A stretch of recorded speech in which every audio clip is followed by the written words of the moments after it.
It's Monday. You know what that means, getting you through the rest of your sports weekend. And kicking off your holiday week, let us be the first to wish you a Merry Christmas, a Happy Hanukkah, and a Happy Kwanzaa. That's right, we're all inclusive. The Flex Zone podcast covering all your sports. NFL Week 16 recap. Ravens dominate the Steelers on Saturday, clinch a trip to the playoffs with their 10th win of the season. And down in D.C., the Commanders beat the Eagles as JD5 makes his much anticipated NFL debut. Former Raven is going to a team they're playing on Christmas, and the Commanders are in prime time. The NBA season officially starts with the Christmas Day slate of games, and really, do you even care? Make sure you vote on our poll. Let us know what you're looking forward to this Christmas. We got a big show. NFL, NBA, AEW, or are you looking forward to watching us on Christmas? We'll be live at the Ravens Post Game Show. We got Goofy. We have an illustrious guest. His brother's finally joining us for the flagship podcast. He's going to be with us for the whole show. And let's just say we're going to hear his thoughts. It's the Flex Zone Podcast, episode 471. For your ones that acknowledge us, let's get to it. Another sports week. And a holiday week, I think somebody spiked the eggnog. We're off the chain. Let's get to it. Episode 471, Flex Zone Podcast.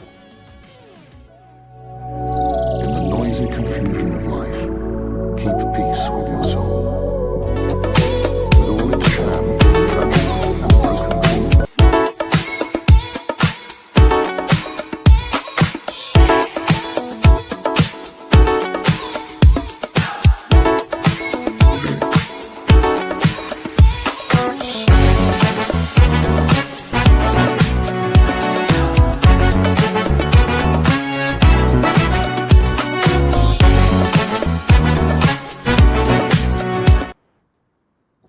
Pardoning more people than President Joe Biden, Raj. It's the Flex Zone Podcast, only place giving you sports how you want it, fellas.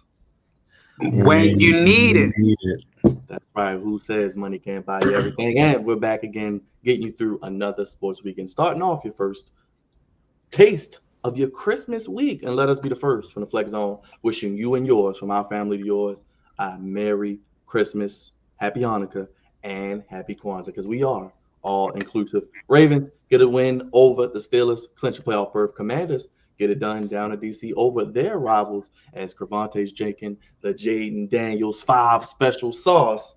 And I gotta give you one of them. Of course, we got the goofies, we got the game ball, not so game ball, we got the picks, but we got the crew here and an illustrious guest going to be joining us for the entire show. I'm so excited. He's actually our final guest of 2024. So if you go back, look at all of the interviews, all of the people we've had on the show, we saved this brother for last. I told him I was going to get him in.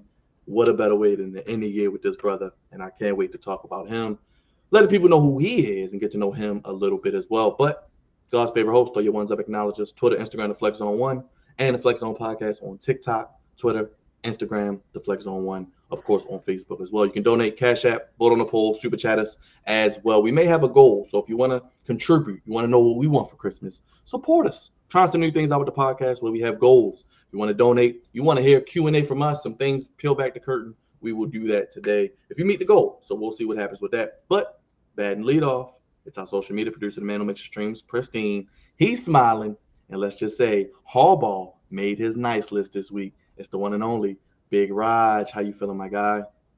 No bread, no water, just hate. Finish him, Daddy.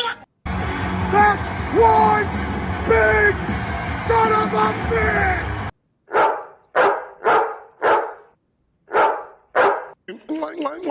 Finger licking good special. That's what I'm talking about.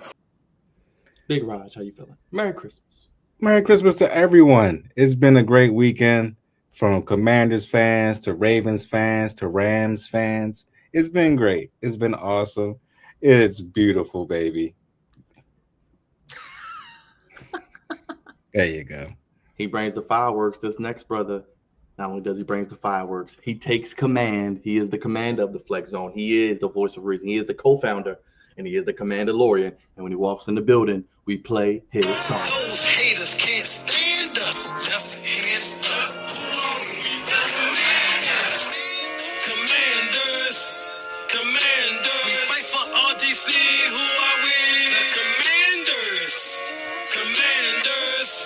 Commander.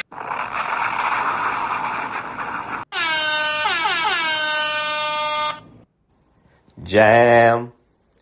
Oh, jam. Cravante, baby. He's dancing to the song, everybody. It's progress. Yeah, man. Yeah, good signature win. Good signature win for Jaden Daniels. And I'm not taking nothing from no Eagles fans. If y'all see my post, I had a couple Eagles fans a little hurt earlier. But hey, baby, I'm just telling you what I see. I'm only telling you what I see. I'm a big eye test guy. I'm really not big in the stats, but I trust what my eyes see. Looks like my guy is the best in the division. But, you know, I'll let him finish out the season. But the rookie of the year is a wrap. It's a wrap. Last but not least, the dean of Baltimore University, the Sultan of Suave, the co-founder along with Cravante, the Flex Zone Tribal Chief, the Flex Zone Messiah himself, Mr. Baltimore University, Mr. Morgan State University, the pride of the East Side, and the man who's always dropping that bag like Santa, the one and only Drizzy Dre, my brother. Merry Christmas once again.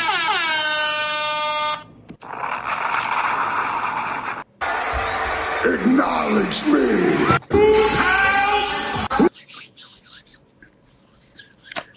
Are you spiking the egg, Dre? Oh yeah. Look, I literally just found out that I'm off tomorrow. I thought it was just one day off, but look, I'm off for 2 days. Oh, that's right, because our great governor decided to be goofy and wait till the last minute.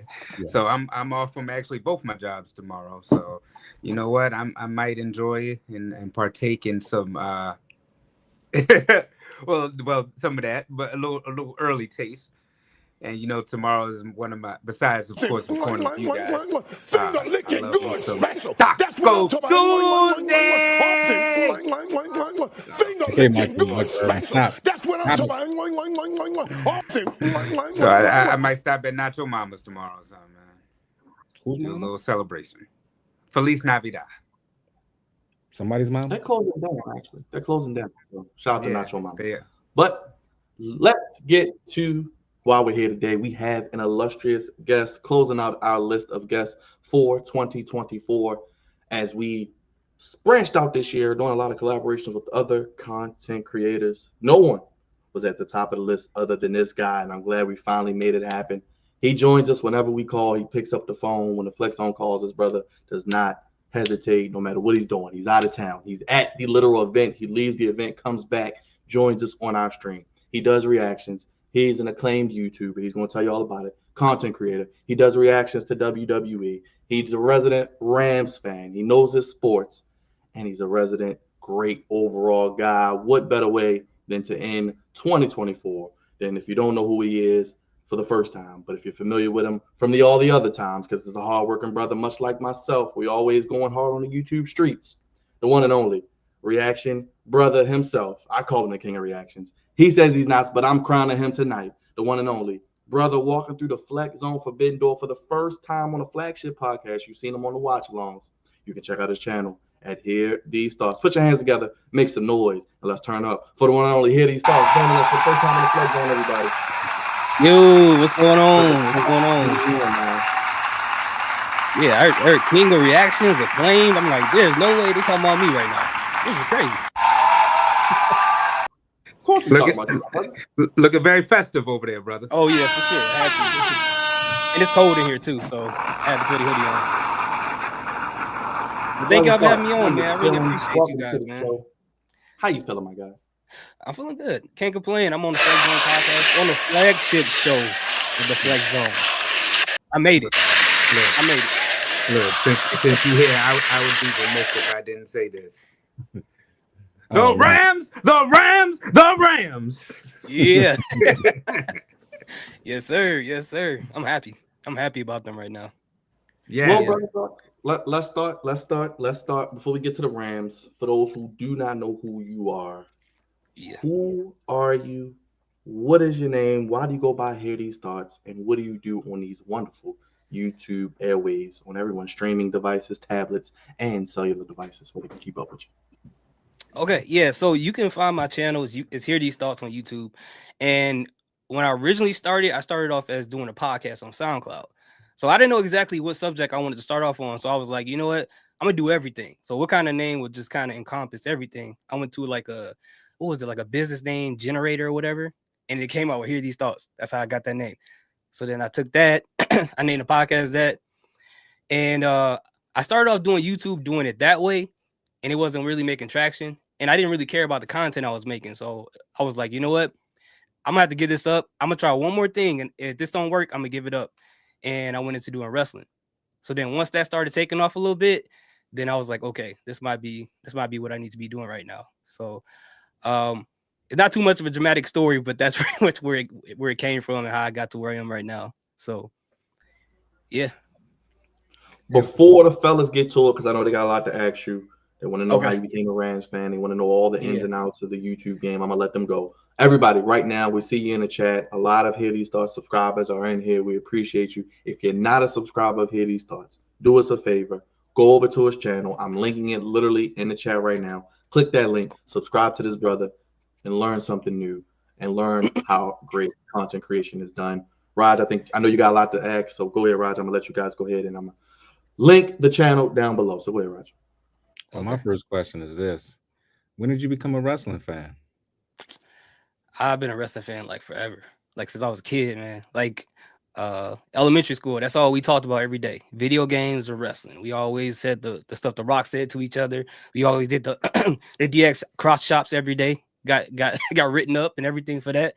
But really got me into it is we didn't really have cable like that, so we couldn't watch it all the time. But my grandma's house, she had one of them old school entertainment centers with that glass door. You got to pop it open. Oh yeah, I And had she one. always had like random VHSs in there that had like one label on them, but what was on there was something completely different. So one day I thought I was watching Ninja Turtles, and it was like a WrestleMania, and I was like, "What is this? What is this?" And I forget which WrestleMania it was, but it was the Orient Express versus the Rockers, which the Orient Express like is like a Asian tag team group, which is kind of kind of crazy back in the day.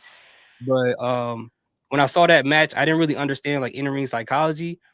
And once I watched that and I realized that, I picked the Orient Express, I'm like, those are my favorite guys because they dressed like Ryu and Ken. I was a big Street Fighter guy back in the day. And the manager for that team, his name was Mr. Fuji. And I remember him from like Pokemon. I was like, oh, he got me the Poke Flute back in the day to get me a Snorlax or whatever.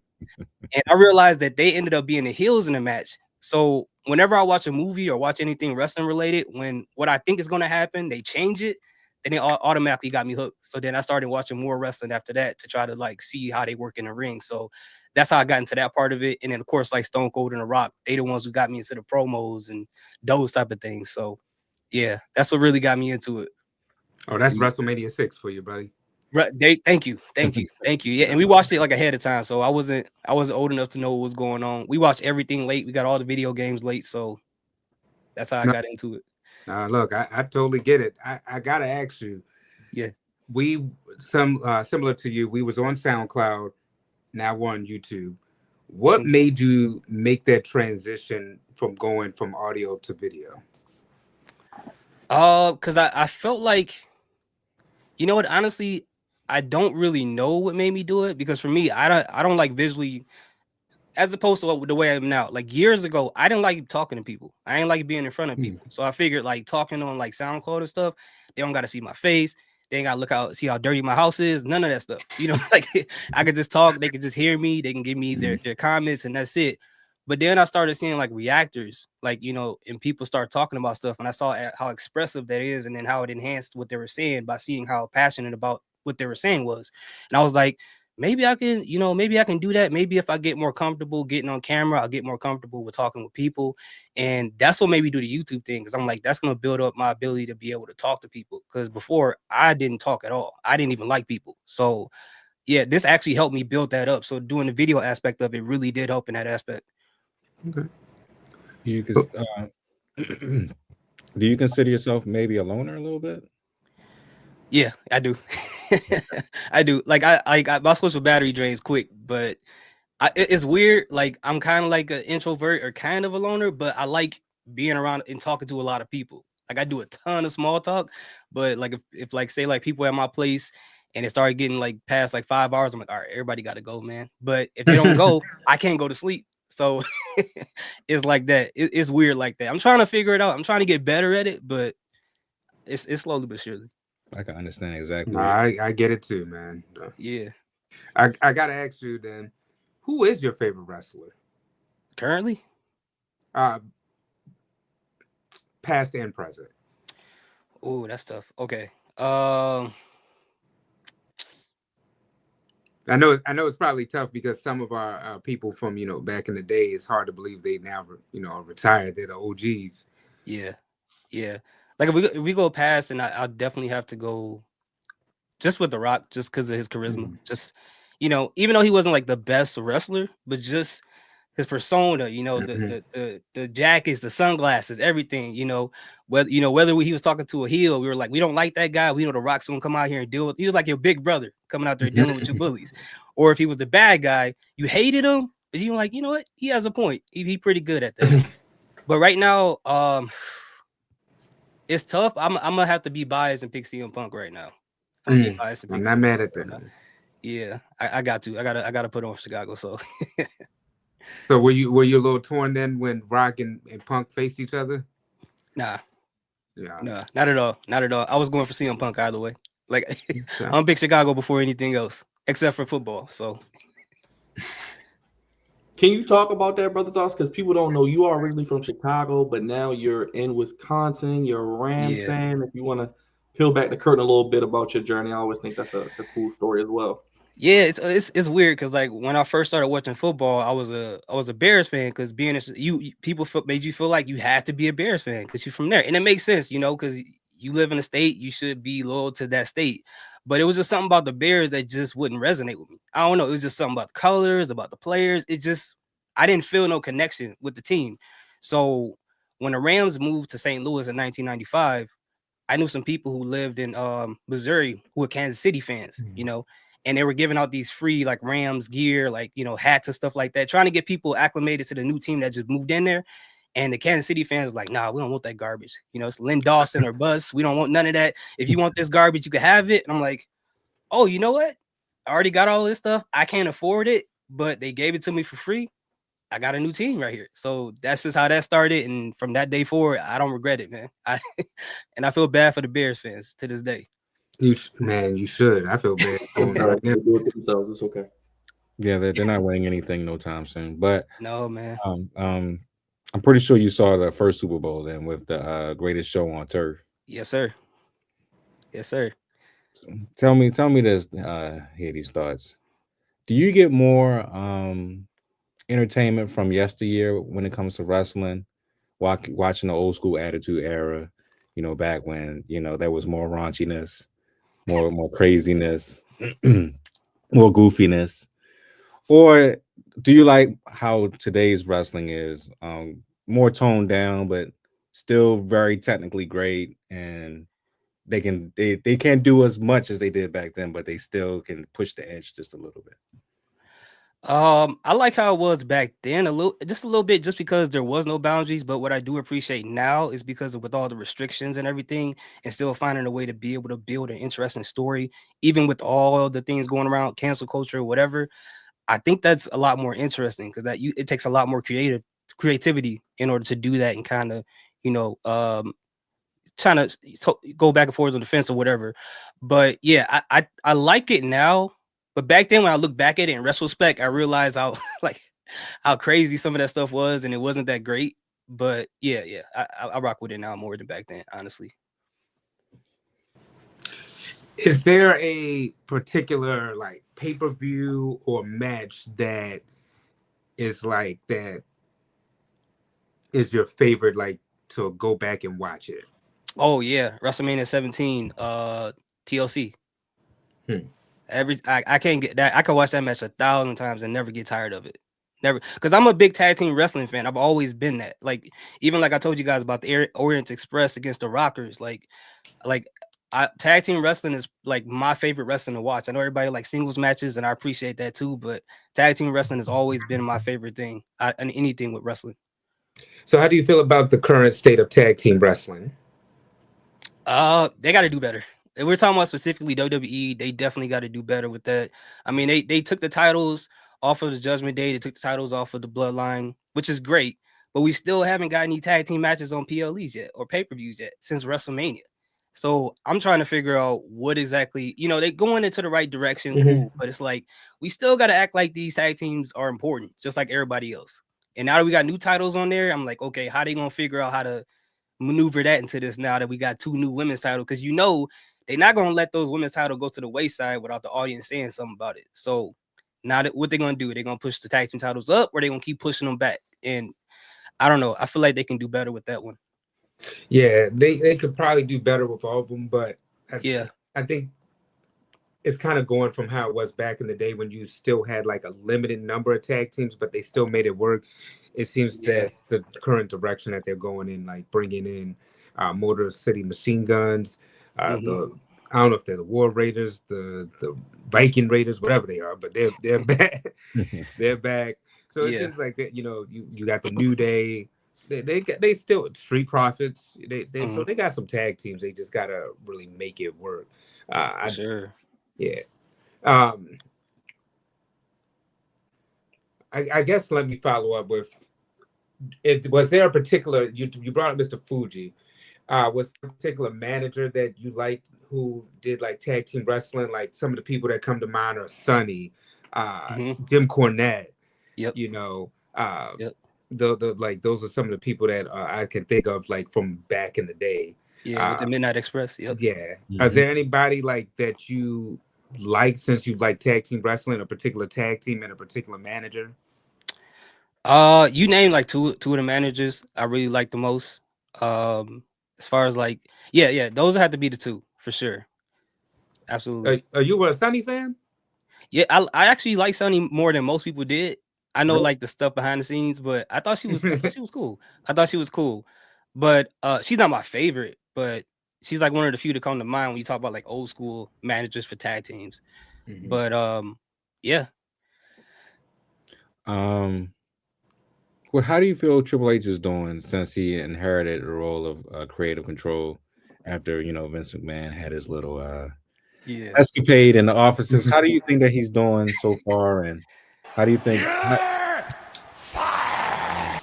And how do you like the move to Netflix coming January 6th? I think he's actually doing a pretty good job. There's some areas that it's kind of weird. It's kind of like a head scratcher in some of this stuff. Actually, there's some stuff that Vince McMahon actually was doing better than Triple H, but not a whole lot. But as far as where we're at now, I think they've done a pretty good job. I don't know if that's like a testament to Triple H alone, or is this more TKO involvement have something to do with it? Because I know WWE is as the biggest it's ever been right now.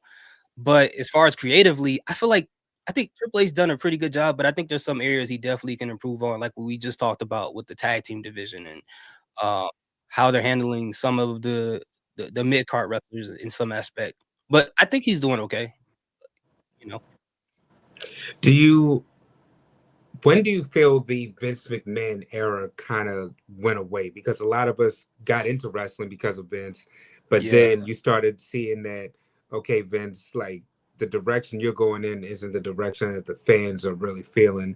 And now Triple H is coming in, so it's a new excitement. When do you feel that Vince started losing the fan base? Oh, in the late 2010s. Like it was really bad at that time. Really, about the Ruthless Aggression era? Oh yeah. No, the PG era. Yeah, like the PG era. Like that was like Raw was like the worst it's ever been. SmackDown wasn't that, like NXT was the best show out of all three. And that was just a testament of how good NXT was, but how bad Raw was and how bad SmackDown wasn't terrible, but it was better than Raw, but Raw was really bad, really, really bad. And I think at that time, that's when that really went down for Vince McMahon. Do you watch some of the old wrestling documentaries, like the Rise and Fall of WCW, or the one that just came out with Vince McMahon on Netflix, or the Rock's documentary? You don't get into them? Depends on what they are, but for the most part, I don't really. I know like they had the whole Dark Side of the Ring thing. I watched a Yeah. couple of those, but I don't know. It's interesting, but at the same time, it's really not like with the whole Vince McMahon one. I didn't watch that one at all. You know, we already know what he did. You know, however you feel about it, that's not gonna change your mind on who he is and what he did. You know, I don't think, and especially like I don't side with Vince McMahon or any of this stuff, but I'm like, let's just let it play out in court before I even have some type of attachment to what's going on here. You know, We have a thought about it. huh? Yeah, before I have a thought, yeah. Before I have a thought about it, yeah. Before I even go on and stand on the soapbox and say this is wrong, this is right. I'm like, I don't really know for sure, and I'm okay with not knowing until like all the information gets put out there. So for me, yeah, I couldn't watch it. It was just, and I feel like even with the media, like when it comes to Vince McMahon, like I understand why, but it's almost something every day. Oh, Vince McMahon, what did he eat for breakfast today? Oh, he's starting another promotion today. He's doing this today. It's like, why are we so obsessed with what he's doing all the time? Let's just figure out what he did and let's move past that. But if his name is a hot topic, man, I don't blame him. Get them views. Let me ask you this about AEW. Do you think it's the new WCW, being that they're a rival for WWE, but also do you feel like they are about to go out of business sometime in the near future like WCW did? Dude, to be honest with you, I don't really know for sure because I don't really watch AEW as much as like you guys do here. I used to watch when it first came out. I watched it all the time. Save myself to trouble. What I always tell you, I say no, you don't have to watch it. Just come back. And I took his advice too. But when they first came out, like I watched it a lot. I went to All In. I went to All Out. I did all of that. And then over time, after 2 years after it started, I just slowly just stopped watching it. I think around the time that it was like Britt Baker was at Full Gear against Saraya. I think around that time, that's when I kind of fell off, and then I stopped watching it. So as far as it like going out of business, if I listen to social media, they're gonna go out of business every day. So I mean, according to them, it's gonna happen sometime soon. But honestly, I don't really know. I couldn't really tell you. Yeah, I'll admit, like for me, Swerve is one of the huge reasons I still watch it. But also, if it wasn't for AEW, I wouldn't have known about Jade Cargill at all. So it does have its plus and minuses with it. Yeah, and I really do appreciate AEW just for the fact that they do give spotlight to independent wrestlers because, like in the late 2000s, I probably got the eras mixed up, but I watched a lot of independent wrestling around that time. And I remember Swerve when he used to be Killshot. I remember when Austin Theory used to be heavy, and Evolve, and Shotzi Blackheart, and Gargano and Ciampa, and all those people when they were big in independent scenes. And Gunther. And Gunther was the original Imperium back when it was Ring Camp back in the day when it was actually killing it in the independent scene. So, and I know that's not AEW, but just seeing a lot of these independent stars coming through AEW and just getting a spotlight, despite of how bad the product is, if they get some type of spotlight, we just saw what happened with Stephanie Vacker. Look where she's at now, So any opportunity for someone to, wrestle and, get paid to do their dream, I'm all for it. Yeah, and look, I'm with you. I loved ROH, and that's what got me into like Kevin when he was Kevin Steen, now Kevin Owens. Yeah. So. Yep. Yeah, that was that's actually what got me into like more. That's actually the match that actually got me into watching independent wrestling was the ladder war match between the Briscoes and Kevin Steen and El Generico. And when I saw that match, that's what got me into watching more ROH, which got me into Pro Wrestling Guerrilla and New Japan Pro Wrestling and Evolve and all that stuff. So that's the one that really set me off. Now, these thoughts. Yes, sir. I want to get off this wrestling mess. I know. I can see it in your face. He's ready to get in. I can see it in his face. Go ahead, transition. Are you taking it to the goofiness, or are you taking it to NFL? No, not yet. I want to. We'll say. Who is your favorite all-time Rams player? Ooh, tough. Ooh, that's a tough one, man. Even if you need to, you can do one offense, one defense. That's cool. All right, yeah, we got to do the offense and defense. Now I'm starting to loosen up, guys. I was nervous the first 10 minutes of this podcast, so I got it all out of my system, man. I'm good now. All right, so on defense, definitely got to be Aaron Donald. Easy.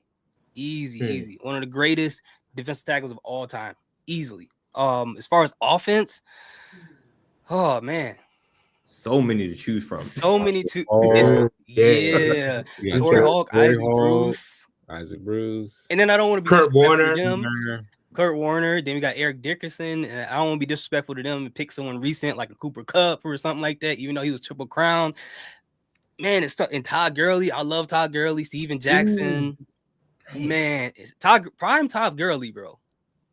Man, when his knees was working. Not when the knees was working. When his knees was working. Yeah. When his knees was working, he was good. You sound like Brandon Roy, man. When the knees was working.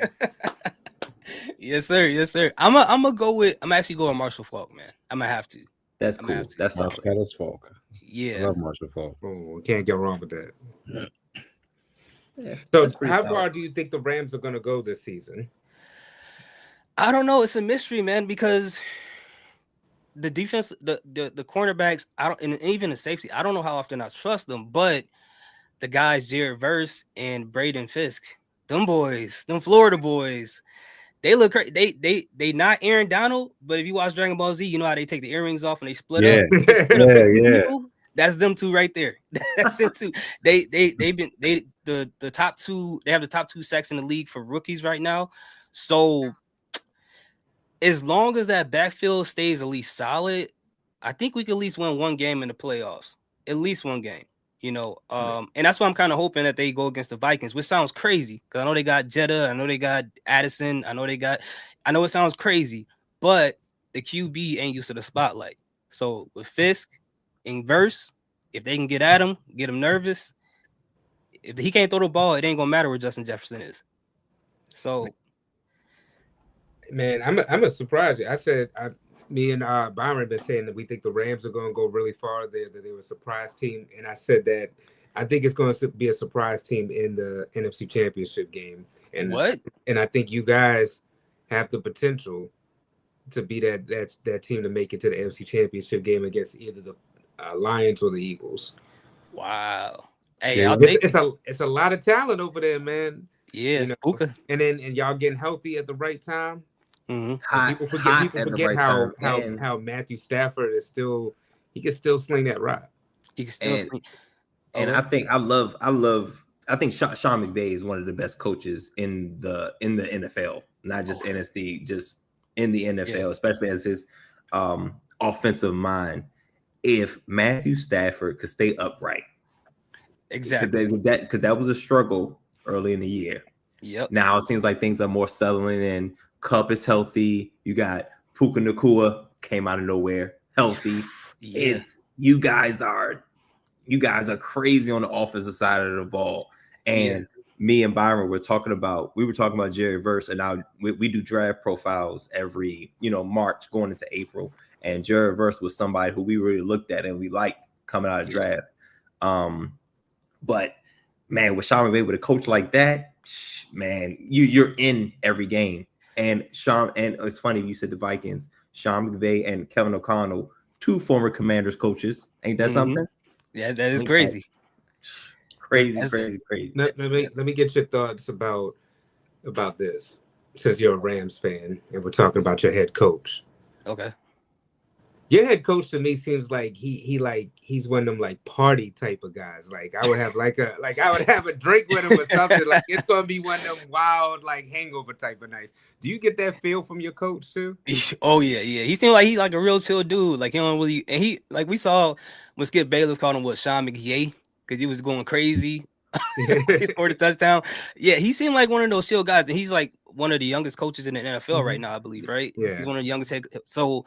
Yeah, he seemed like he's a real chill dude. And that's the only thing, like, when people ask, like, how long do you think this is going to last? It all depends on how long Sean McVay is there. Because, we already had PTSD from when Fisher was there.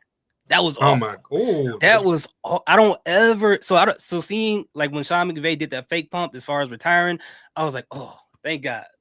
Because I don't know where they're going to. And the thing is, like, we just talked about Fisk and Verse. They're rookies right now. So if they're doing that right now, give them a couple years. If we get that backfield ready and Verse and Fisk stay healthy, it's going to be nasty on defense. And that's the only part that's the problem right now is the defense is decent, but it's just not, I feel like the right quarterback can carve them up really good. So then I got to follow up then because you talked about Jeff Fisher. Mm-hmm. Do you feel like what were your thoughts about Jared Goff during that time? Because he seemed like a bust and now he's been to a Super Bowl. with you guys, and then he goes to the Lions, and he's been to an NFC Championship game. You talked about Jeff Fisher, and people think that was just a bad era, but yeah, it was terrible. How did you feel about that being a Rams fan during that time?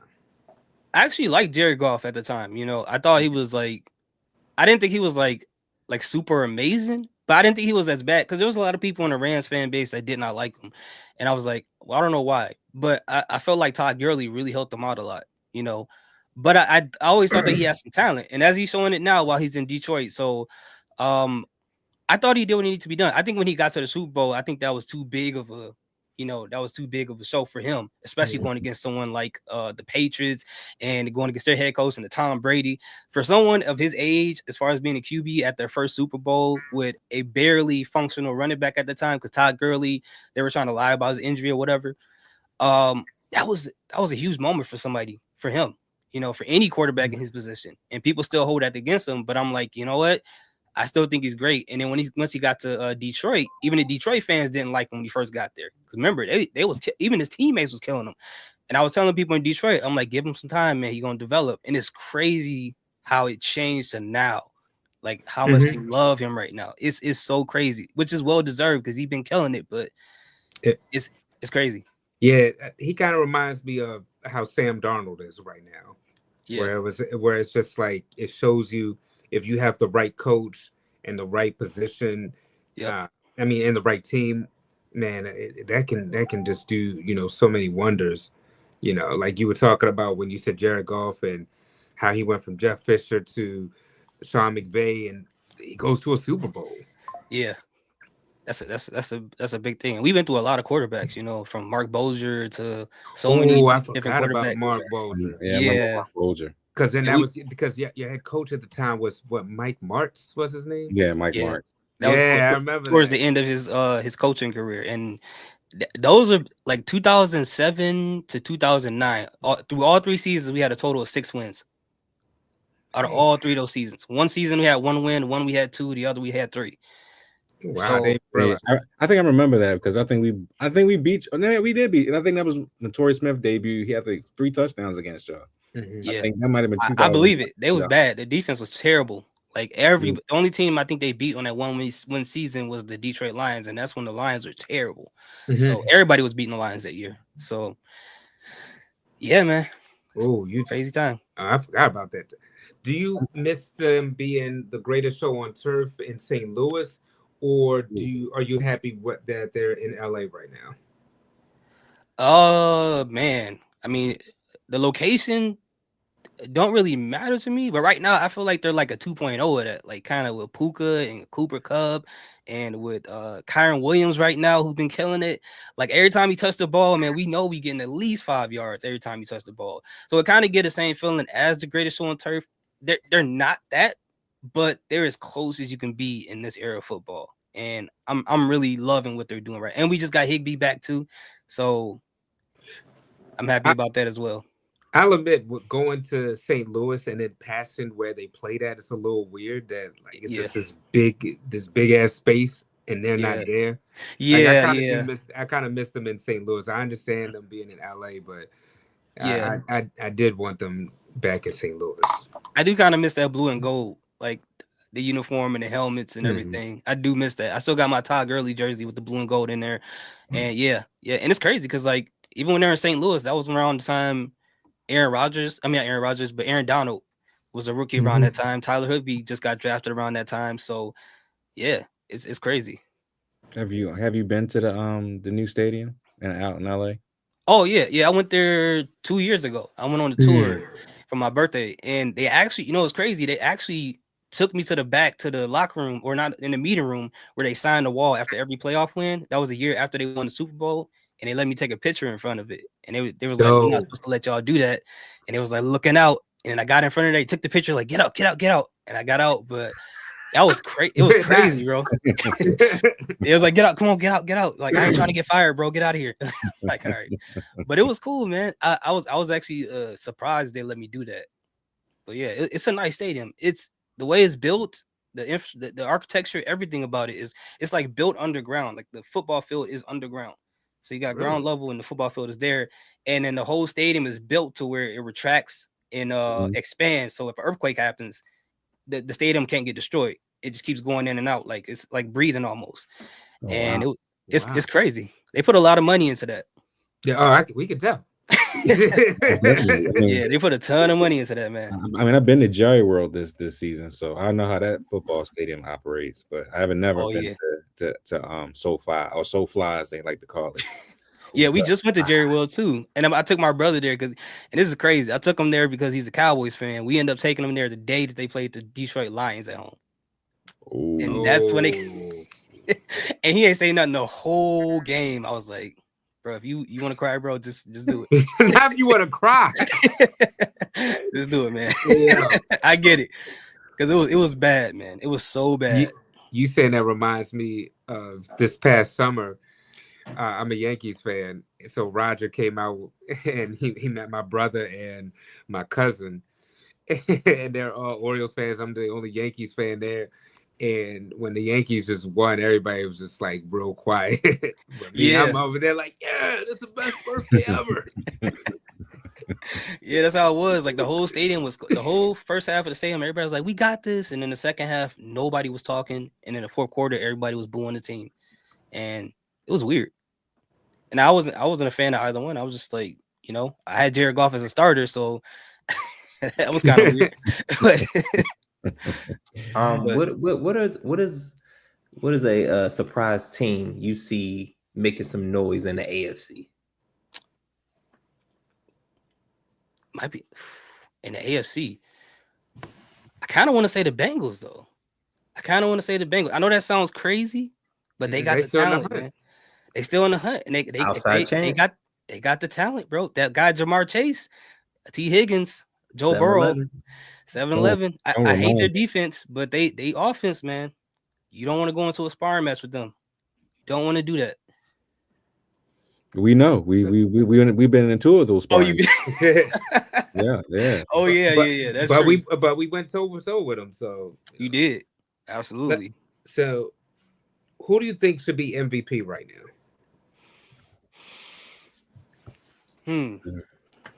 Dang. See, I want to say Lamar. But they're gonna. We know. No. Forget they. Who do you think is going to be? Yeah, who do I think is going to? Yeah, I'm gonna pick. Okay, so on the conversation of Joe Burrow, if he gets them to the playoffs, the way that they are, he up there. But I'm gonna have to say I'm gonna say Lamar. I want it to be Lamar so bad, bro. I know they want it to be Allen, but I really want it to be Lamar, bro. They really said, honestly, the only difference is the record. Because you see Lamar kills him statistically, but it's just that the Bills just have a better record right now. And so they're going to try to force it to give it to Josh. But when you just see Lamar, man, that's just, like you said, he's just balling out right now. I like your pick about Burrow, because I said myself too on the podcast a few weeks ago. I said if Burrow had a better record, his numbers make him right in the race. Of course, we know about Saquon, but unless Saquon breaks the record, he's not going to get it. So it's just really them. It's really Lamar or Allen, and like you said, they're pushing for Allen to get it so heavy. They want it so bad, and it's like the crazy thing is Lamar. If you want to just blame it on if you look at it, like you said, statistically, Lamar is better than Allen right now. The record obviously isn't the same thing. And then also, if you look at the games they played, Buffalo against like the Rams, of course, you saw what happened there. They barely beat the Patriots.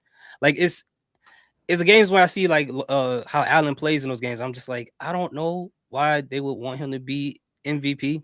We know. I can't. Yeah, I know why. I know why. Yeah, for sure. Absolutely. But yeah, man, it's got to be Lamar, man. And hopefully this is the season, bro. I really do hope it's the season for the Baltimore Ravens to get that chip, though, man. It got to be this year. Oh, look, I know Cravante's gonna hate this, but I gotta ask this. I gotta ask this type of question, man. Oh man, who do you think needs to finish the story? If there's a wrestler that you could, if there's a team that you feel like, a player rather, that needs to finish the story, Who do you What do you think mean? that is? Like a player Like- who hasn't gotten a Super Bowl yet that needs Yeah. to get it? Do you think it's like a Lamar? Do you think it's like a Joe Burrow or Josh Allen? Oh man, that's a tough one. Just out of those three players, right? I mean, it could be whoever you want. I want to see Lamar do it. I really do want to see Lamar do it. But it's in the back of my mind, as far as a random pick, because I was a fan of him as a wide receiver, I kind of want to see DeAndre Hopkins finally get something. Just finally get something. Not that I want to see the Chiefs win again, but at some point I want to see DeAndre at least pick up something, man. Because there's too many like of my favorite wide receivers that I grew up watching that just never got that ring, man. Randy Moss for one. Like that still hurts me to this day. And I hate the Patriots. And I'm like, bro, how do you join the Patriots and still can't get a ring? He was a Kaepernick run away from getting a ring. We just talked run. We just talked about this Friday when I was out with Cavante, and we said that because y'all remember Randy Moss actually caught the game-winning touchdown. Yep. But then Eli Manning, I don't know, man. That dude turned into Joe Montana out there. Like I don't know how he keep doing that, man. It's just something about the Patriots, and you smell the Patriots jersey and turn into Superman. I don't know what, like, it made no sense to me. But yeah, Randy, yeah. Yeah, Randy. Who do you think is going to be Rookie of the Year? Who's going to be Rookie of the Year? Oh yeah, you already know. It's Jaden. Of course, it's gonna be Jaden Daniels for sure. I was kind of hoping Jared Verse was gonna do a lot more, but I get he a rookie to the point where he might get even like nominated. Of course, we already know defenses can't win that, but just to at least be in the running. But yeah, it's gonna be Jaden Daniels. It can't be nobody else. Bo Nix was in the running for a little bit. Especially during that time when Jaden Daniels when they was on that 3-game losing streak. Oh yeah, Bo Nix really came up, but I think Jaden Daniels might have just closed the door with this last performance. But Bo Nix is solid though. He is. You know what? We haven't seen a rookie quarterback class like this since Lamar, Allen. Mayfield. Yeah, I think that this is starting to rank up right up there. I know Caleb has some struggles right now, but Penix looks good. Bo looks good. Jalen, like they all look good. Yeah, you're right. I haven't even thought about that because I was like, we went through a drought for a long time of having multiple quarterbacks who were good in the league at the same time. That's how all these quarterbacks that's not supposed to be in the league no more. I was like, this is y'all time to get a job, bro. Get a job right now because once these rookies come in and start killing it, it's over. It's over for you guys. Once they get that thing locked in, if you have a franchise quarterback, that can last you a good 10 to 15 years. And now with, modern medicine, these cats lasting longer. Mm-hmm. Yeah, and you see the Vikings, they probably don't even know if they want to keep Donald or not. Yeah, JJ's the only one that's in question, and that's because of injury. But I mean, excluding him, because even him, they said that he was looking good until the injury, in preseason and in camp. But I forgot about JJ for a second, and then I feel like it's one other one that we're forgetting about when we're talking about this current crop of the rookie quarterbacks. But the QB for the Patriots, he's not a rookie, is he? Oh, you're right. Drake May. He looks good. He looks good, but yeah, it's like Caleb. They fighting some demons that I don't know if you can beat that, bro. yeah, for sure. And then even with like McCarthy, like I think he looked good, but I don't know, bro. When it comes to I don't trust McCarthy's, bro. That's just what it is. That McCarthy, the McCarthy in Dallas, Melissa McCarthy. Not Melissa McCarthy. It don't even matter, man. McCarthy's, I don't know, bro. You see what you did to Ghostbusters. I can't trust her. You see what McCarthy's doing in Dallas. Can't trust him. Hey, look, they won last night though. But they won. They should not have won that game, bro. But they won. The game didn't really even matter. I don't even know if I trust Paul McCarthy. I don't know, bro. Hey, yo. But it's crazy, bro. These rookie QBs, man, it's very impressive. And speaking of the Rams, that's the other thing. Like I'm trying to figure out. Okay, I want Stafford to be there as long as possible. We know that he gets hurt. Cross my fingers a lot. Well, who's gonna be next up? Yeah, I was getting ready to ask you one of my questions. That was one of my questions. How How much longer do you think Matthew Stafford will be with the Rams? I honestly thought he was gonna be gone like a year or two ago because the type of injuries he was getting, and he kept getting like spinal hurt, like the spine was getting hurt and everything. I was like, okay, it's time for you to hang up. But the way he's been looking this year, maybe he got another year or two left. But we got like Jimmy Garoppolo and Stetson Bennett as backups right now, so I don't trust Jimmy G at all. Stetson Bennett, I don't know. I don't know. And they didn't even want to start. You guys had Baker for a little bit. And he was all right. Yeah, he came in for the first game. He studied all the plays on the plane, came in. I was actually at that game. He won that game. And he came up with a miracle, but then he started losing after that. And then that's when he got traded over to Tampa Bay. But yeah, or did he get traded to the Panthers? I think it might have been the Bucks because I think he was with the Panthers before that, right? Yeah. And then he went from Cleveland to Carolina, right? Yeah. They went to LA. Yeah. Who would you like to see be the next quarterback if you could, whether that's in the draft or free agency? Oh man. That's a tough one, man. That's a tough one because it's all contingent on if Sean McVay is there or not. That'll make a huge difference, regardless of who the next quarterback is. I definitely don't want it to be old boy from the Browns for sure. Oh, James James Wilson. Yeah, I don't want no. This man got cornerbacks in the locker room talking like they wide receivers. Like, how much touchdowns you getting from him? Oh, I'm getting how many yards per catch am I getting? He giving everybody touchdowns, bro. But it would have to be like right now. I don't know, man. It would have to be Stetson Bennett if that's what they had to do. I can't think of anybody in free agency that I want that who isn't too old, that is probably gonna get hurt over there. But yeah, it's gonna have to be Stetson, man. See what happens with that. If it's not the Rams coming out of the NFC, who do you have coming out the NFC and why? It's gonna have to be the Eagles, man. It's gonna Eagles, and I really want the Commanders to do it, bro. I really like the Commanders, bro. Okay. I want them to do it, but in 2-3 years, or maybe next year, bro. Next year, hey, y'all draft us some good cornerbacks. Y'all up there. But it's gonna have to be with the Eagles, depending on what's going on with Jalen Hurts. Because with the Lions, with them losing so many people on defense, so many people, bro. I can't pick them. That's. Oh, go ahead. I was gonna say, man, you're right. Because they would have been the easy choice, but yes. With people like the Vikings, people who got all the NFC teams that's making it to the playoffs, all got good QBs. And if your defense ain't ready, they will carve you up. And if they don't got a good QB, they got a star wide receiver. Like, it's just, your defense being that, or they got a running back that can run all over you. Like, it's just, I don't know what they can do. Man. Chiefs 3P and oh boy. He said Chiefs 3P. I don't know, man. That's the easy one to say, but they do not look like. I know it's regular season. They did this to us last year, so yeah, you don't want to count them out. The year before that, but my gosh, they just find ways to win. Yeah, they starting to look like the Patriots, dude. Like, they keep evolving. Like, they find one year they're a defensive team, next year they're an offensive team. Like, they keep changing. Like, they pick one phase of the football team and enhance that so much where the other parts of it don't matter, that they're not great. And it's like, I don't know, man. It's weird. I want to say they can't make it because they keep winning so close, but a win's a win, bro. If they can figure it out, that's what's gonna get you to the Super Bowl. That's what's gonna have you win the Super Bowl. So Andy Reid, Patrick Mahomes. Yeah. He'll find a way, man. He speaking like he got a sprained ankle, dude. We can't do this every year. Like, he got to stop doing that, man. I think it was fake, man.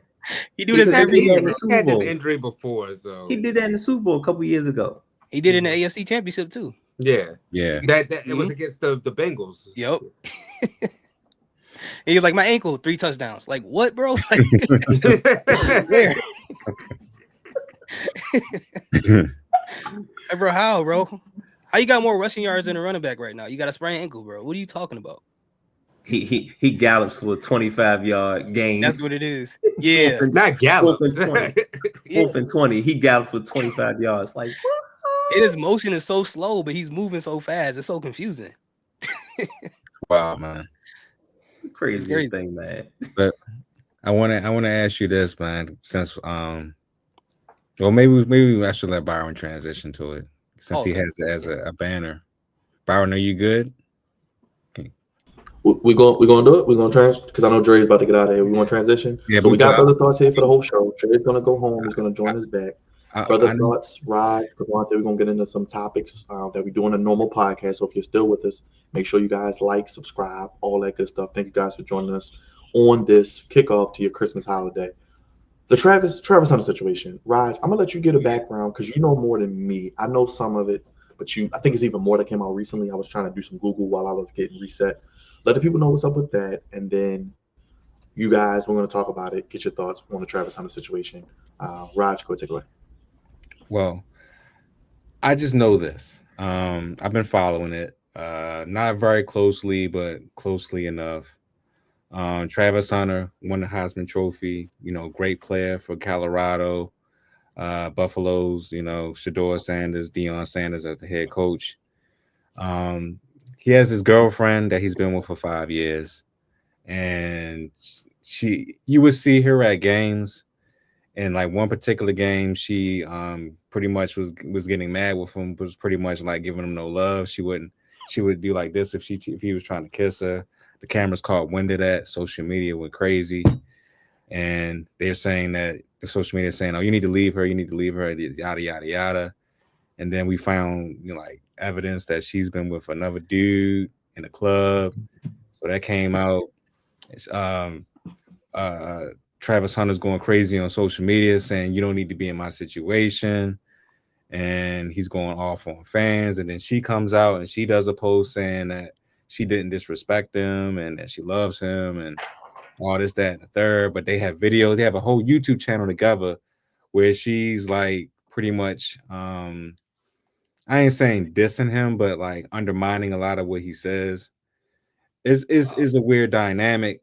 You know, it's kind of, you know, the young thing where the man doesn't know how to, you know, put his foot down, and she's just, I ain't gonna say she's running over him. That doesn't, it's not like that. That's absolutely what's happening. That's absolutely what's happening.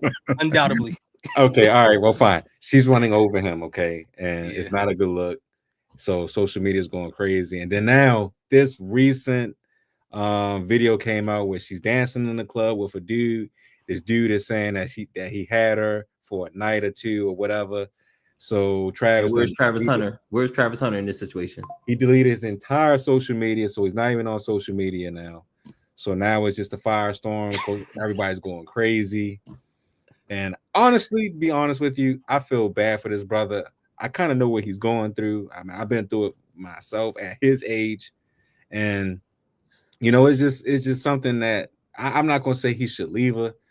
Because that's none of my business, but I'll just say that I think he needs a mentor. I think he needs, you know, somebody to, you know, have him sit down and be like, look, brother, you need to make a decision. Because your football career is on the line right now. We don't need you to be distracted. We don't need you to be like, you know, going through things like that, because you need to really focus. I mean, you're about to get drafted high in the draft. Top three. So, she could change all of that. And she could definitely ruin your life if you make the wrong decision going forward. So I feel bad for him, man, because, you know, we always make fun of athletes, you know, when they be goofy on social media.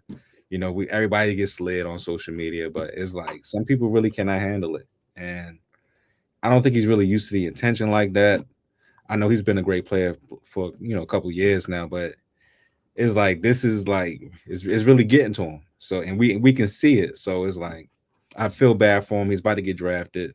I'm pretty sure he has plenty of mentorship. He has Deion Sanders as a head coach. So I just wish for the best for both of them. Hopefully he makes a right decision going forward. But it's just not a good look, man. And you know, there's a lot of goofiness in this world. And brother's 21 years old. He needs to, you know, settle down, you know, get it right, and hopefully have a great career. But this is just not a good look right now. Hopefully he stays off social media. Hopefully do not get back on, because the hounds are waiting for you. And hopefully she stays off social media as well, and does not embarrass him anymore that she's already done did. So That's just my thoughts on the situation. That's crazy. Brother, But thoughts? How you feel actually about get her? Did he actually get her pregnant though? Is that a real thing? If he did, I don't know. That it could be Okay. real. It could be, but I'm not sure. Okay, yeah, I'm not sure either, but I kept seeing people talk about that. And they were like, "Oh, he's ruining his career because of that." But I don't know. Again, that's just rumors. But yeah, man. First and foremost, my nephew Jordan, I know you watching. Hit the like button on the TV. I know you at grandma's house watching it. Go ahead and do that. But but yeah, it's a crazy situation. Like you said, he could be one of the top 3. Well, he is going to be top 3 drafted. So you got to make sure that this girl doesn't ruin that and put you in a situation where you unfortunately do the worst by getting upset and probably putting hands on her or something like that, because that'll ruin all of that. A guy who could play both sides of the field really well going into the NFL and about to come across a lot of money, you got to figure out how to fix that, man, because, you know, some women out there, you know, and sometimes guys are like that, you know, if they don't get what they want and they know you got a bright future and you got a bag waiting for you, they will do what they can to ruin it until you do exactly what they want. So he got to put his foot down. It's not a good, you got to figure it out, man.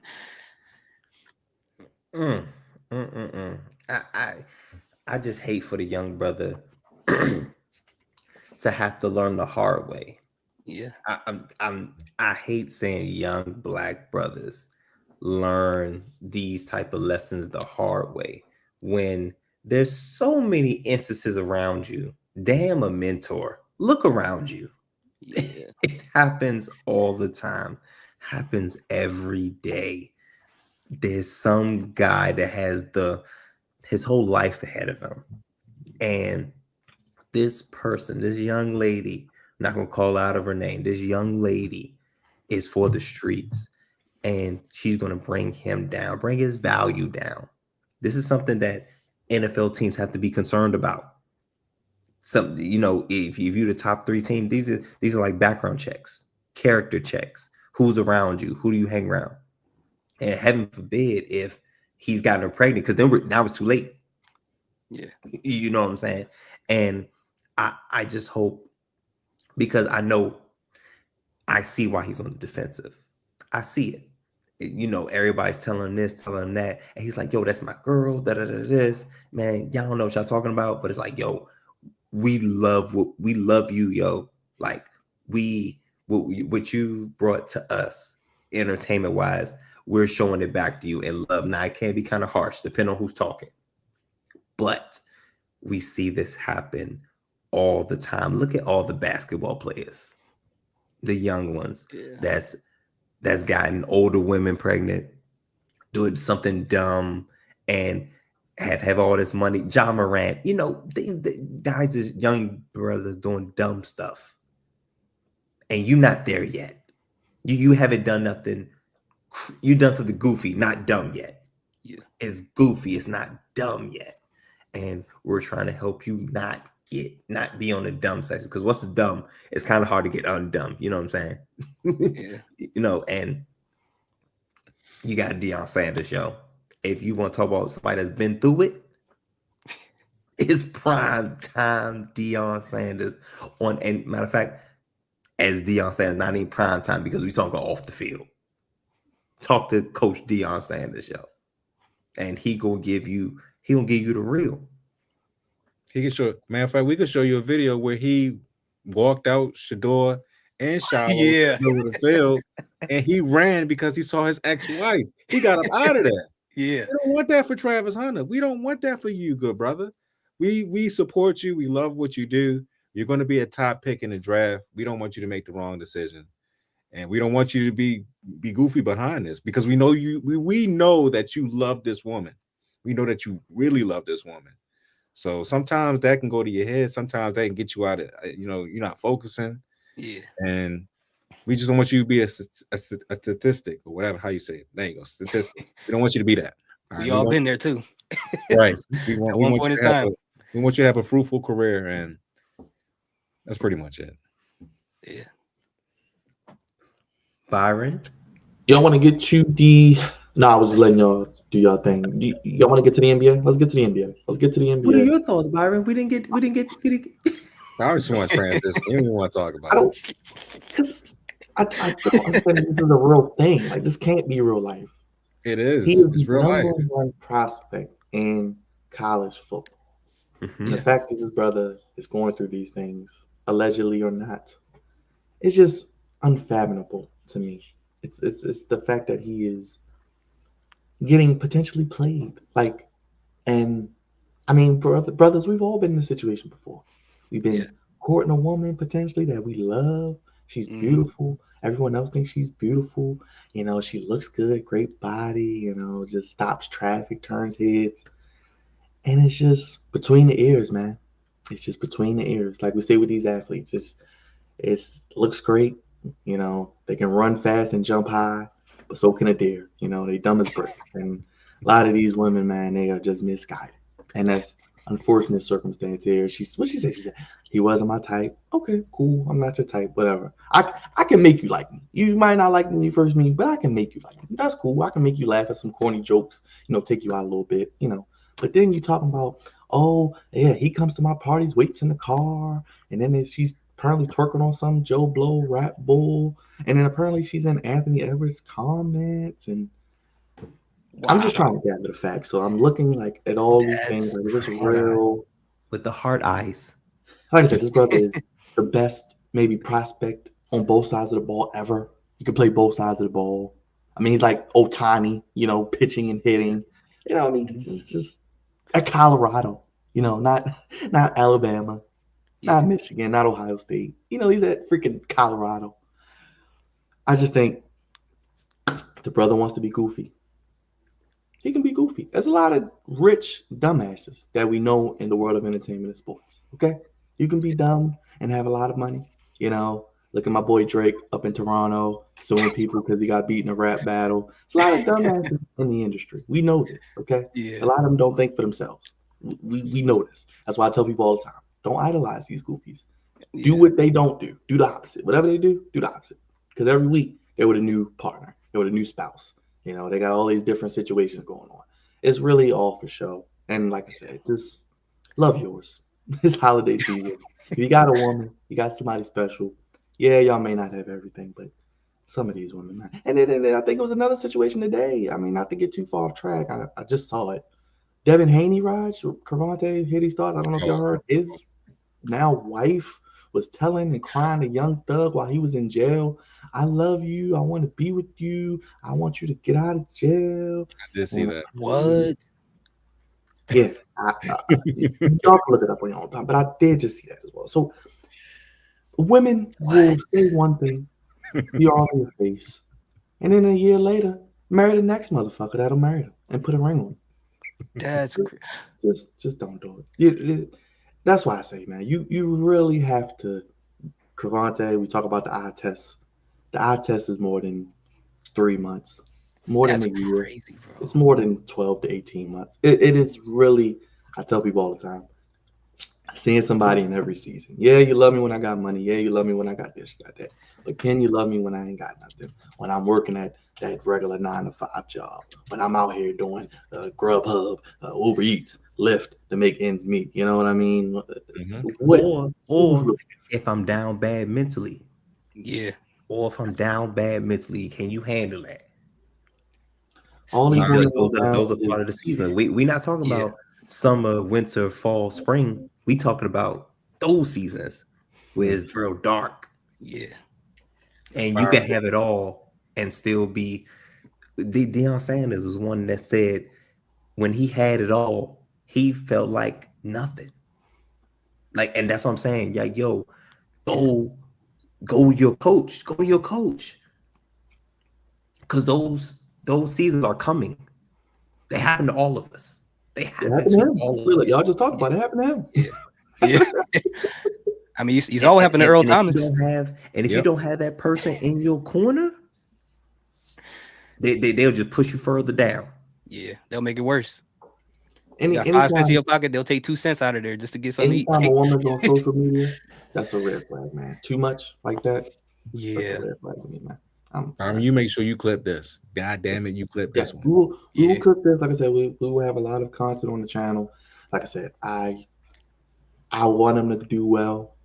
I don't know the ins and outs. I mean, the man deactivated his social media, so it's clearly getting to him to Right. some degree. Somebody like you said, Camonte's in Dang. his ear, tell him deactivate this, deactivate that. It's clearly affecting his brother, and you can tell. And I'm just going to put it out there. He may not be the most mentally strong young man. He's still Mhm. wet behind the ears. He's still easily persuaded. You can tell he's what, 20, 21, 21. with all this money, all She's this like opportunity. 23. Yeah, so I don't even know if him being back in the streets is even good for him because some of us aren't built for the streets. Like, No, at all. Fair point. Fair At point. all. he may just need to focus on football, get ready for the draft, get ready to be the third pick because he's going to be the third pick after the two quarterbacks, and get ready to be potentially, I don't know, is he going to be the best two-way player ever? Is he going to change the game? Is he going to be the new mold of prospects, guys that can play two sides Yeah. of the ball? I mean, he could set the mold, like I said, Ohtani in baseball. He could be that guy, an athlete, not necessarily one position. He has the talent. He's as good as anybody we've seen, but this is going to, unfortunately, I'm not going to be goofy like this, but this is giving Matt Tail. That's what I think. That's what I'm giving.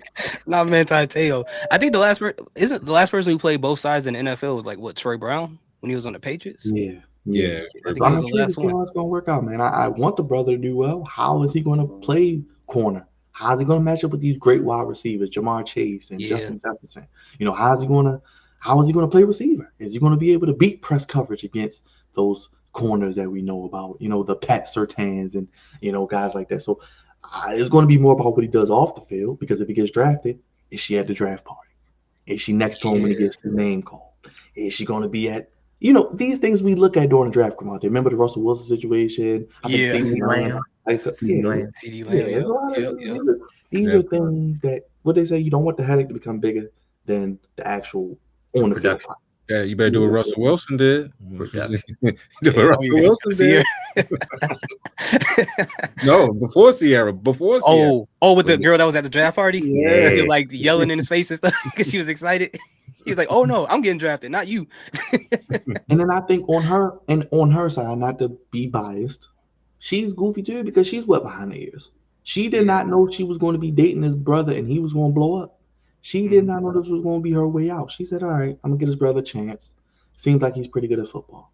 A year ago, probably whenever they started dating, however many years ago, he was Travis Hunter, but he wasn't Travis Hunter, Heisman Trophy winner, number one perennial pick, NIL money. I'm sure he's making probably 10 million, 15 million. Have you seen the house?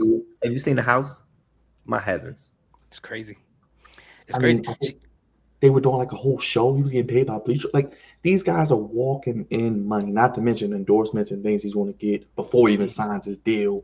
So she saw it come up. She's not dumb. She's not stupid.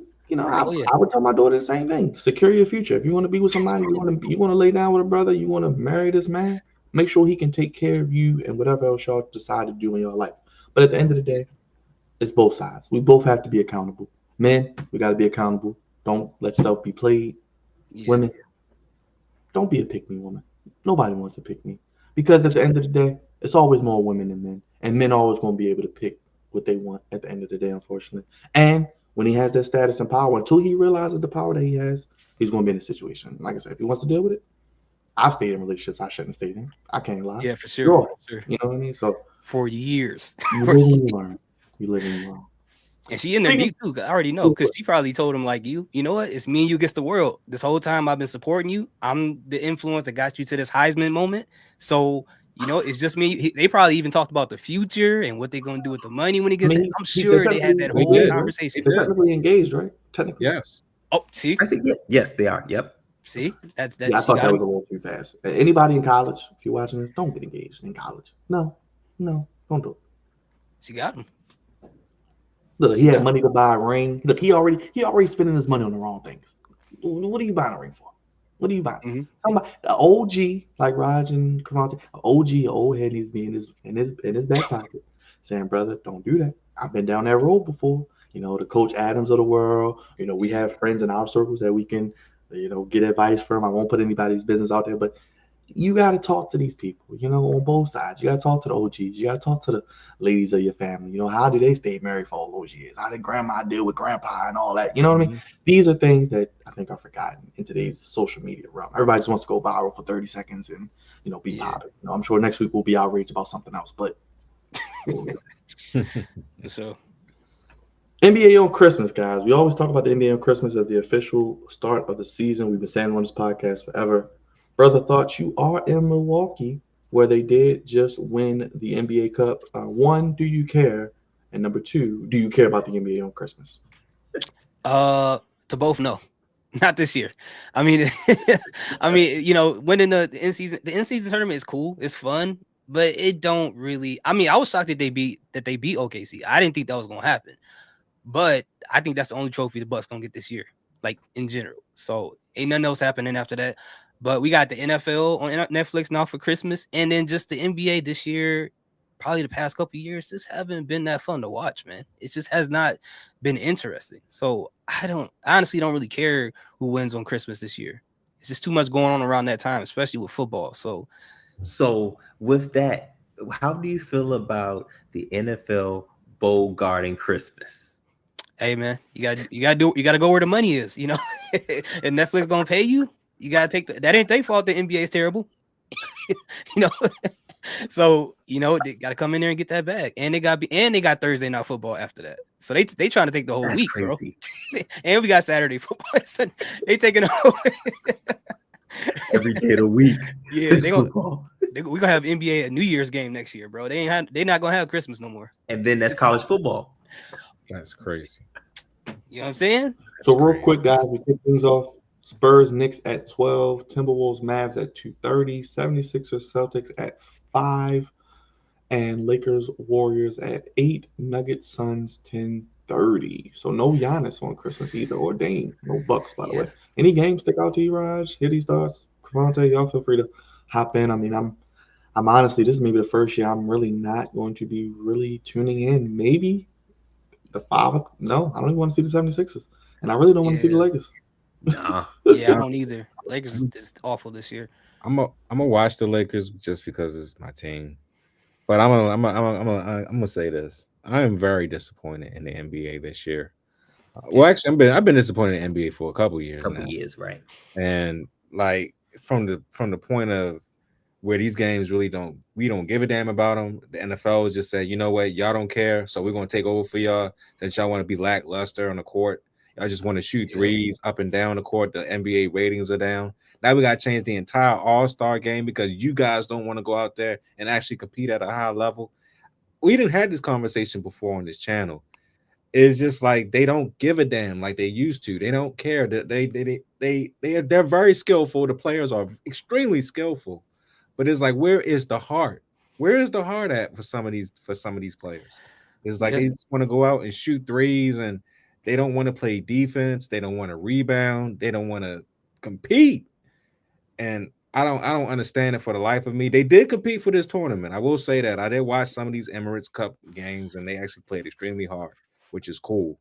But why can't we have that the entire season is my point. Why do we have to get to like around this time, December, where the season actually starts off, or January, where after the Super Bowl, that's when it's time for the NBA to get going, or after the All-Star break. Oh yeah, now we're gonna push for the playoff. It's like, no, it's like, why can't we have this all the time? Why can't you guys go out there and compete? Are you getting paid too much money? Is that the case?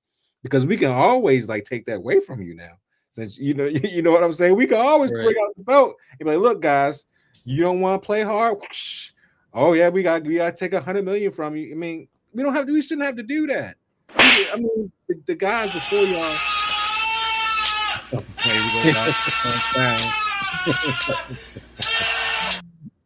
I was gonna say the guys before them, man, paved the way for these players to have some of the highest salaries ever to man, and I believe they're just blowing it right now, and they just shitting on it. I mean, look at Embiid, man. Embiid is an embarrassment. At this point, how many games has he played so far? What, 4, 5? Can't stay on the court. I think he got ejected tonight, Raj. By the way, got ejected. So I just don't get it. I'm disgusted with the NBA. I still love my Lakers, Still got love for them, and I'm going to watch them. But it's just like the product is just completely, it's a complete waste of time. Old gay ready. Oh, shut up. Come on now, say it with me.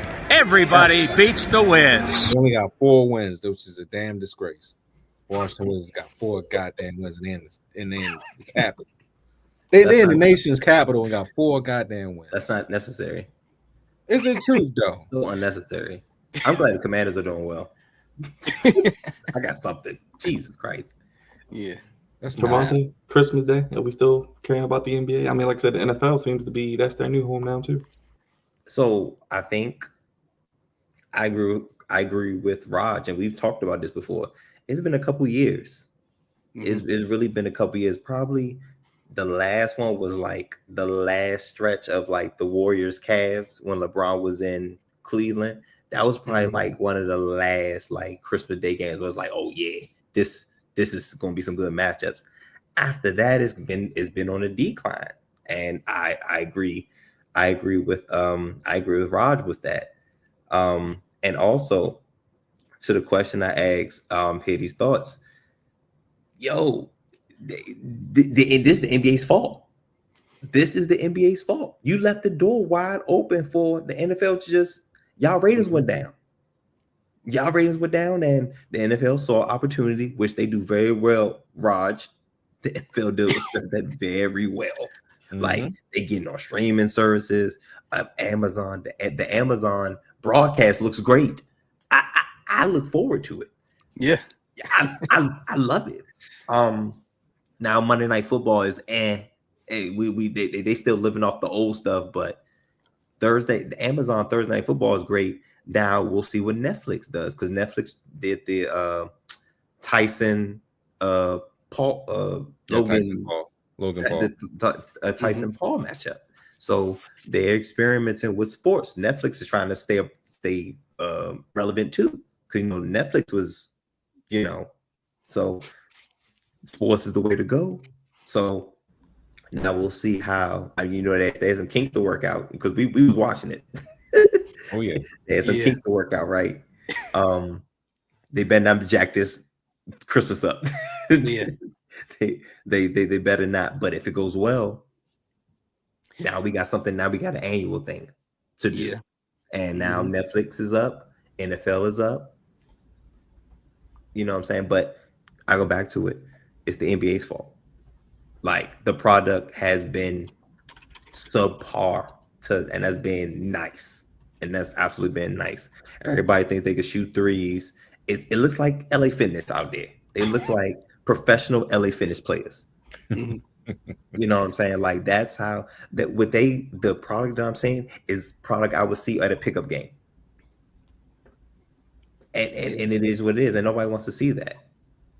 So, brother, thoughts? Do you like the new All-Star game format? I know we really haven't talked about that either. They got the tournament now. No? Nah, it's not gonna make a difference. Like, if they don't care, it's not gonna make a difference. Tournaments, like, I feel like the NBA is like, okay, you know what's gonna make it more exciting? More tournaments. In-season tournament during the All-Star game. Like, if they're not playing with heart, it's not going to matter. We're just going to see a lot of lackluster basketball being played, and it's going to dilute it and make people watch it less. Like, why would I care if they don't care? Now, to Rob's point, they did seem like they cared a little bit more during the Cup, but if they're not doing it the whole season, why would I want to watch the NBA? I mean, slam dunk contest has been terrible for too long, bro. Like, I don't even remember the last time I seen the slam dunk contest and was like really surprised about what happened. And when people make the suggestion, like, let me just get people off the streets to do it, I'm like, bro, maybe that's what they need to do now, because the NBA players don't care no more. They don't. So the tournament format, like I said, we'll see, but just off paper, it don't sound that great to me. Drizzy Drake back with us, brother. You know we love this time of year. The NBA starts up, but sadly, do you even care, Dre? It's no excitement, man. Man, it's actually heartbreaking, because basketball and wrestling are like my two favorite loves. Like, those are my two sports that I just love. And seeing the NBA on Christmas was like a thing. Like, growing up, seeing Kobe and looking forward to certain matchups on Christmas Day, getting you really excited because we always say that the NBA doesn't start until Christmas Day, but the NFL is king, man. The NFL gets you more excited. I mean, they pulled out all the stops too. You got Beyonce,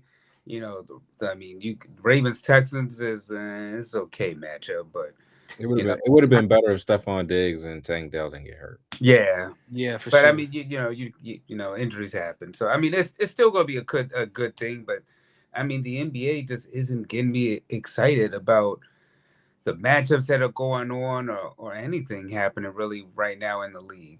So I just the league has just gone from real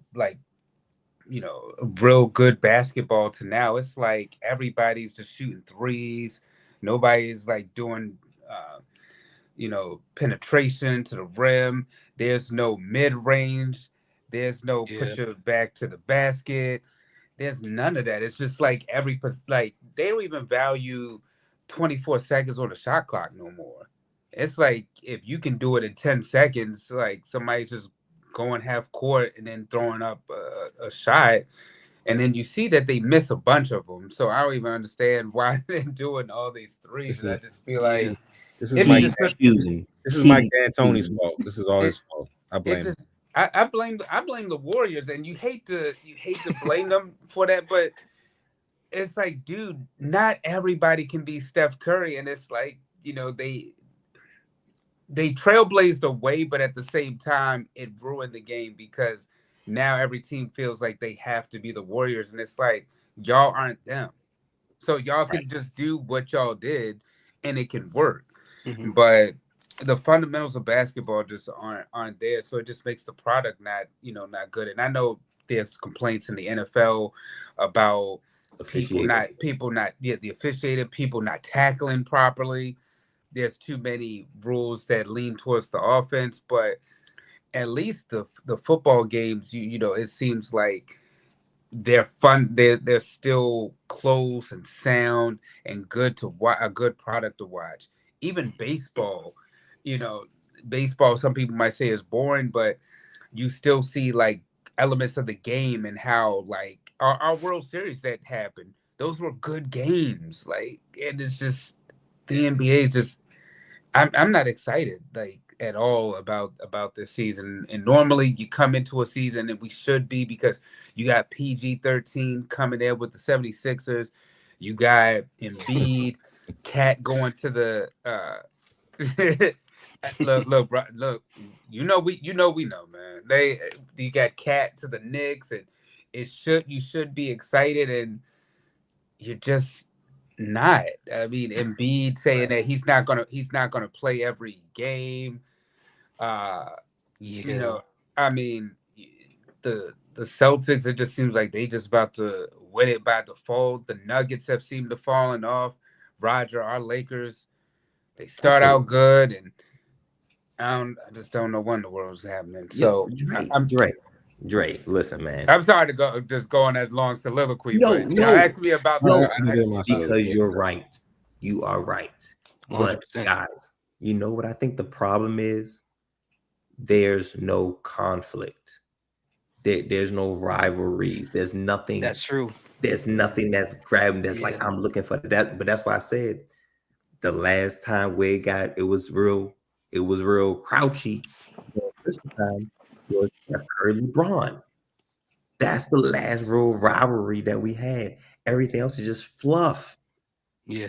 Yes, there are some good talented guys coming out, and guys that we like to see, but there's no conflict. There's no storyline. And I hate to pull a wrestling reference, but there's no storyline.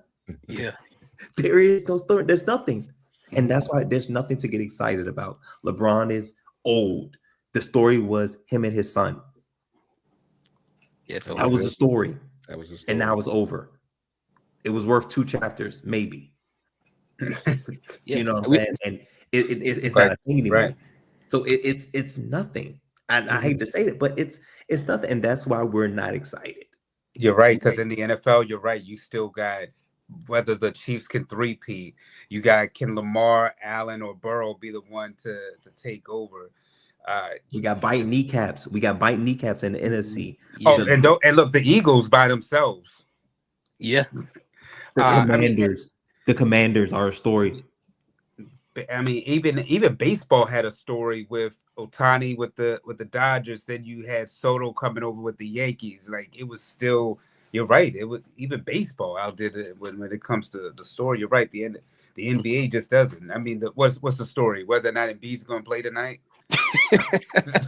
That is that's the story. That's the best we can do. And we don't have a team to hate. There's no team to hate. There was the Lakers with Kobe. You were either the fan of the Lakers or you're the people who hated the Lakers. Are like, yo, who's going to be the team to take them down? Whether we're talking about the Golden State Warriors, who's going to be the team? LeBron James, who's going to be the team to take? We don't have that team right now where everybody either really hates them or they really like them. We don't have that. And even with the 3-point shooters, like you said, even back in the day, they were far and few in between. They were like that person that didn't do everything. They were the Robert Ory's, the Peja Stojakovic, the Ray Allens. They weren't the guys who did 50 different things on the court. So that was the guy like, oh, we got to watch that guy over there because, you know, he may shoot the ball only 3 times in the whole game, but those 3-pointers, that might be the one to end this game. But now we got everybody shooting threes. And like you said, missing all the threes. So it's like, it looked like basketball practice out there, bro. Like, what are we doing? LA Fitness. That's LA Fitness, man. The YMCA, bro. Why? Right. Yeah. And trust me, that's just as bad because I don't even want to do pickup games over there with somebody. I can't do it. Yeah. And NBA is making the nastiest burgers. And then they're like, you know what? You know what's gonna make this better? We're gonna sell triple of those nasty burgers. We're gonna do double. We're gonna do tournaments of those nasty burgers. We got Mondo burgers. They got Mondo burgers. Oh, snap. They got Mondo burgers, bro. Hey, the Mondo burgers weren't bad. They weren't good burgers. No, they weren't bad. They weren't bad until they exploded. There you go. Yeah. Drizzy J, real quick. Wait a minute. Could you real quick time out? Can you imagine that thing explode? When it exploded, can you imagine that exploded in your stomach? Like, or you imagine you see them explode, you like, yo, I gotta get this out of me, bro. Oh no, I'm next. Yo, X like stock is gonna go up, bro. Drizzy Dre, I know you're a man of the ladies. Can I get your 2 cents on this Travis Hunter situation, man? Oh man. Just real quick for the people, man. You know, everyone doesn't have a Dre to call when they're having women problems like I do. Oh man. You know, we were talking about this before we started the show. I think that the problem that some people have with the whole Bow Wow Travis Hunter was going on is it wasn't that Bow Wow was wrong. It's just that people don't like it coming from the messenger. But to me, and us here, he's actually the perfect guy to say it because Bow Wow has been through everything that Travis Hunter is going through right now. A young guy coming up in the industry. He's seen all the women. He's seen everything that you could possibly see with the money. And Travis Hunter just feels like a situation where this is a guy who was really, really good at his craft. You see Heisman Trophy winner, probably be the first or second draft pick out there. And it just seems to be like the best looking woman that he's been with. And he's trying everything to hold on to her when the young boy isn't even realizing it's going to be 50,000 of them women, man. You're going to have a dime a dozen. It's going to be so many women for him to pick from. And the main important thing is more so than just really looks. The thing is what everybody's trying to convey to him, because I'm pretty sure Dion is in his ear. Shador's is in his ear. I know he's got other mentors from whether it's been Jackson State or Colorado. I know people have been in his ear. It's about choosing the right woman. Honestly, like this woman just seems like she's for the streets. She doesn't seem like she's for him. She's here for the money and for a good time, but she doesn't seem like she's going to be that woman when he gets hurt and that check isn't coming in because he's rehabbing. Like, is she going to be there to like pick him up and take him to his appointments? Is she going to be encouraging in his ear when he's down and he has a setback? Well, he needs a med school, Dre, a Melanie. Oh man, Yeah. not the game. No, Not the game. Not no, take it not back that. to the game, bro. From season Derwin one. Davis. From season one. But Season but one. I mean, Season one. but that's who you truly need in your corner when you're an athlete like that. Season one, guy. Season one. Season one. And God, no, it's- God, no. Yeah, Melanie Before, went look, crazy. before the streets got to her. Remember? and Melanie In real it's- life? In real life too. Oh well. Oh, That's and what I'm saying. No, I'm saying no all the way around. Just Self-fulfilling no. prophecy there, but that's another story for another day. that she. So I'm if I'm him, cut that dead weight, bro. Because all she doing is just holding you back. Because this boy is going to be something special in the NFL. I'm just curious to see, are they going to let him be like Otani and play both sides of the ball, or if they just going to make sure that he focuses on just one side. If they and it also depends on the team as well. I would love to see him go to a really good team, because I think a team like maybe like the Lions might let him actually play on both sides. I don't know if the Ravens would, Raj. Like our coach doesn't seem like he would do something like that. No. We're not getting him. Period. So You- no. I'm just thinking about like places that he could go to where he's going to be able to play like both not the sides. Ravens. Somebody innovative, like I could see, Brother Thoughts. I could see your coach. Yeah. I mean, you need an innovative coach that's going to still like be able to like discipline, but be able to also let him be him. And I think that's why he said that's why he actually chose Prom, because he knew that Prom would let him do both, and you see he's been successful at doing both. And I just want him to go into a coach that's going to be able to bring out like the best in him. And unfortunately, when you look at these teams, I don't know. The Raiders, we don't know if Antonio Pierce is still going to be a head coach. The Giants just suck so bad that it don't matter what Shador does. Like, I mean, I'm sorry, it doesn't matter what Travis does. It's I don't know where he could go to be the best version of him, but that's where I would hope that he could go to a situation and still be able to play both sides of the football. But like I said, also he needs to cut that dead weight. He doesn't need that type of woman in his life. She's nothing but a distraction. Real quick, not before gonna we let get go to of the Pookie NFL Bear. games, college football this past weekend, first weekend of the college football playoff, pretty much chalk, all blowouts. Yeah. I guess that's kind of what you get when you get these teams, the SMUs, and you get the Indianas in there. Cavante's Ohio State. Cavante actually favored against Oregon right now. As you see the games coming up, like a 1-point spread. People did say that. People did Carson say Beck out for the year for Georgia, their quarterback, so that makes things a little more interesting there. We won't do the picks today because we got next week. But anything stand out to you guys from the weekend, brother? Thoughts? Did you like the new format? Anything? Based on the first week, man, it was terrible. To be honest, it was really SMU game embarrassing. Indiana Notre Dame game not good. I mean, we'll see what happens in the second week. Maybe it'll pick up. Like I'm looking at the Oregon and Ohio State game. That's going to be very interesting. I'm surprised they're actually favored over the Ducks. That's 1 point interesting. spread. Yeah, 1 point. I'm not, only because when they took on them last time, it was such a close game, and people felt that the Ohio State should have won that game. So they said if they took on them again, that's why they would favor the Ohio State over Oregon.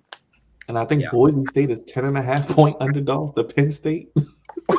Oh yeah, that seems. I mean, come on. I'm gonna just say this. But I'm gonna just say this. Yeah, the first week was trash, but I still think this is the first time they ever done this. So it's going to be some, some aches, some pains. There's going to be a couple of mishaps. They'll figure it out going forward. I mean, yeah, they threw all 12 of them in the pool, and they was like, we're going to put this team here, that team there. Once they get acclimated a little bit more, they'll figure out how to slot these teams, and for sure. And you probably won't get an SMU. You probably won't get a, Hey, Raj, Alabama should have been in that. Them Bama fans was heated, bro. You're gonna get the Bamas. They coming back. You're gonna get the Miamis. They're gonna come back as well. I know you don't like it, Gravante, but come on now. This first round was ass, so they're gonna get it right going forward. They're gonna get Cam it Ward doesn't get hurt. We talking. I think we're talking differently, but yeah. You know, Yeah, I think the second round will be better. You- Just wanted to see what you got. and you know what? Weather? I expected more of that Tennessee, the Ohio State matchup. Like that was the matchup. I was like, okay, out of all of them, to me, I thought that we had could have been at least close. But god damn. Go ahead, I'll give you the final word before we get to the info. I think I like the format. This is what we've been asking for. We've been wanting more teams.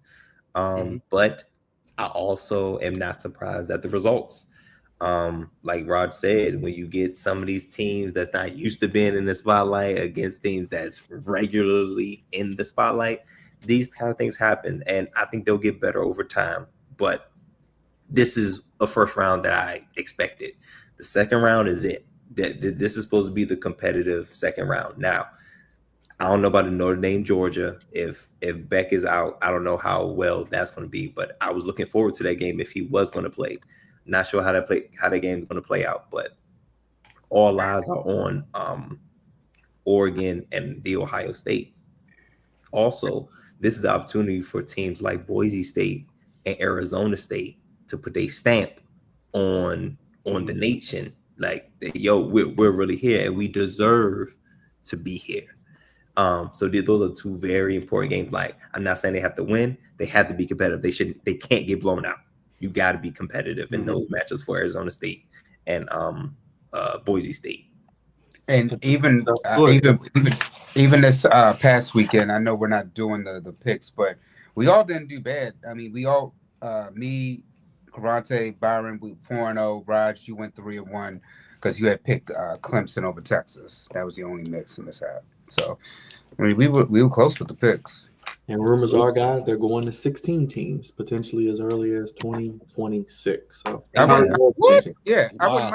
wouldn't mind 16 actually. Come on, that's the sweet spot. I think it's going to be 16. But at that, if they 16 gotta be the limit, like, bro, you Yeah, can't. that's a lot. Nah, 32. Let's do it like NCAA basketball. Bro. This isn't March Madness, bro. It's March Madness. I got more money, more bread. I am excited though to Unfortunately, see Ashton Genty play. I haven't got a chance to actually watch this brother play yet, so I get to watch him on a national stage against a real defense in Penn State. Seeing kind of what he could be, Cavante, when we look at the NFL, kind of projecting, because they're going to put 8 in the box, and we'll see just how good he is against James Franklin in that defense. Let's go through the NFL Week 16.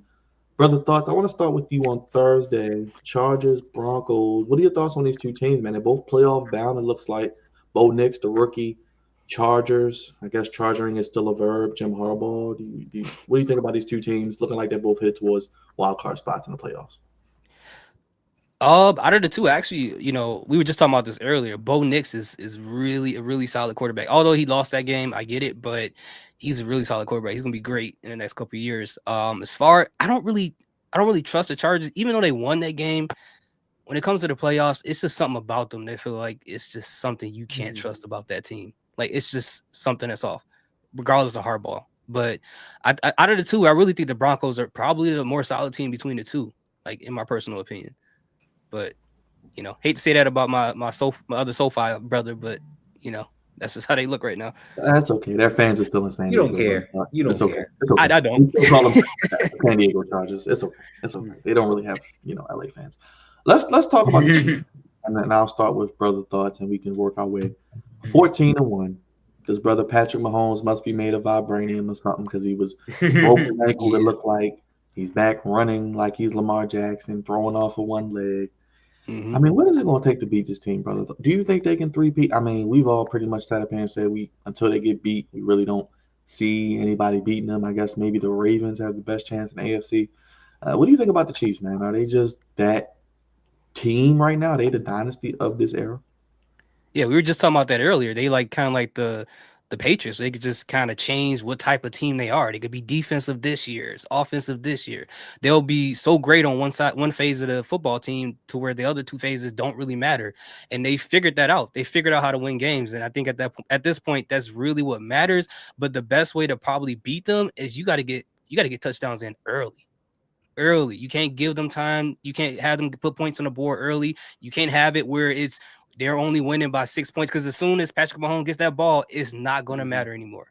It's not going to matter. So you got to score early, because if your defense can't hold up, which most defenses can't, it's over. So yeah, you got to put points on the board. Dre, I want to get your thoughts because I know Cavante and I and Raj, we do these post games all weekend. We kiss the Chiefs' ass enough, Dre. But how you feeling? I mean, you guys want to hear us kiss their ass for the past 10 weeks? Just look at all our post game shows when we talk about these games because we kissed their ass. We only lost the one game to Buffalo, which okay. Man, I mean, what's the line from Ric Flair? To be the man, you got to beat the man. Yeah. Nobody's beating the man right now. I mean, do we really care if Josh Allen beats him in the regular season?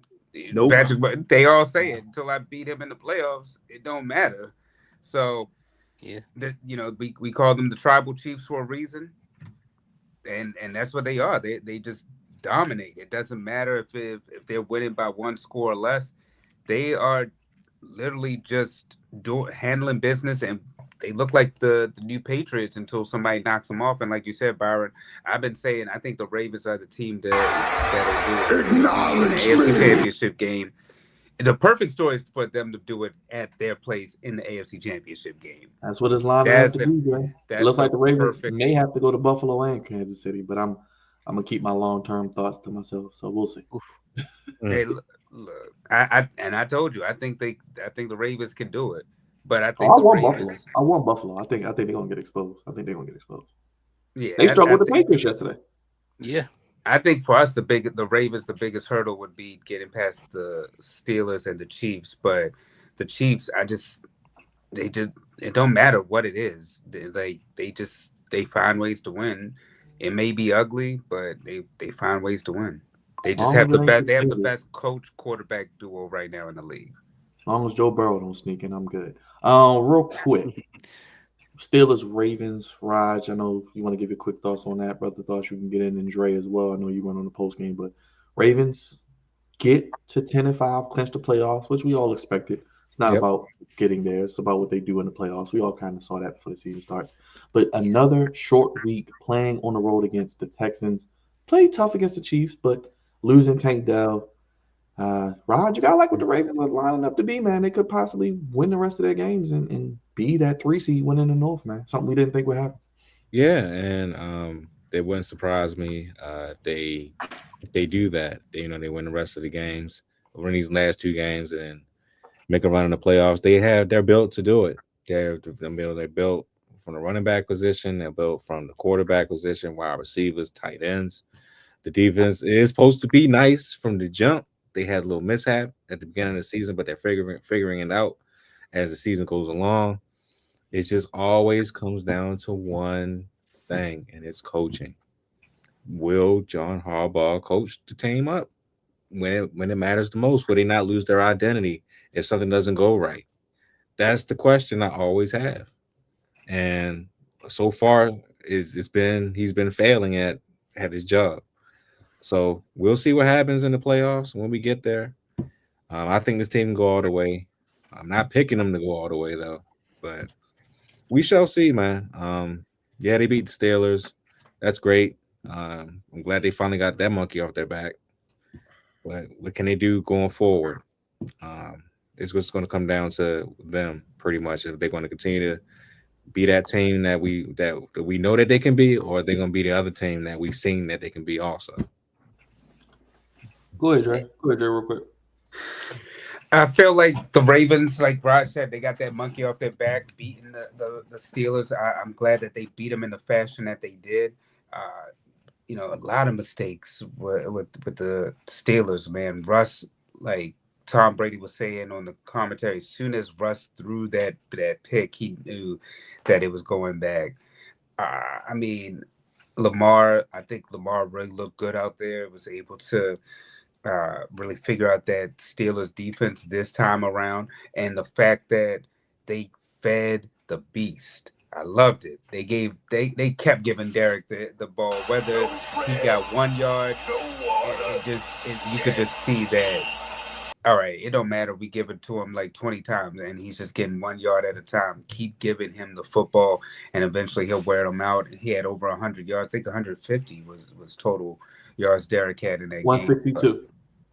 And that's what you do. You just keep giving. I think what they did, use that as a learning lesson moving forward. Just give Derrick Henry the football, and maybe they were kind of saving him a little bit for December football, but keep doing it. This upcoming game against the Texans, same thing.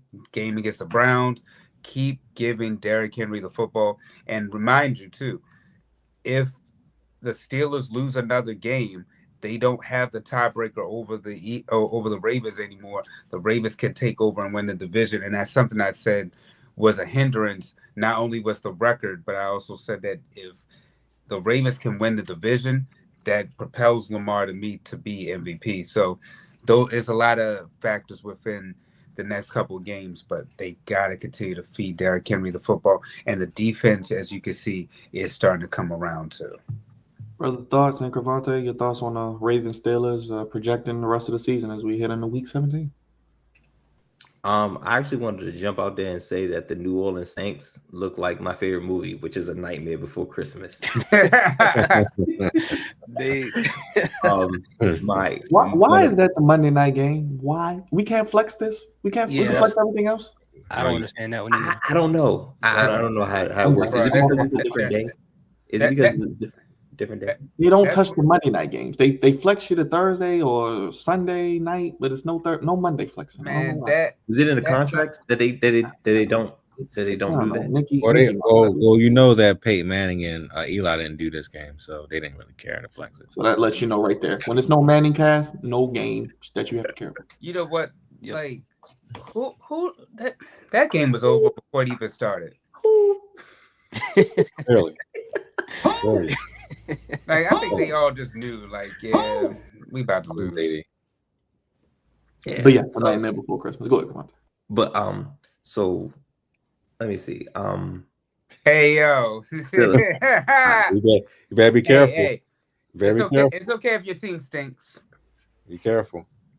Oh, you ain't gonna get no Christmas present. You better be careful. No, you're right. You're right. I need to chill. Look, I'll say it for him. You know how I know it's serious?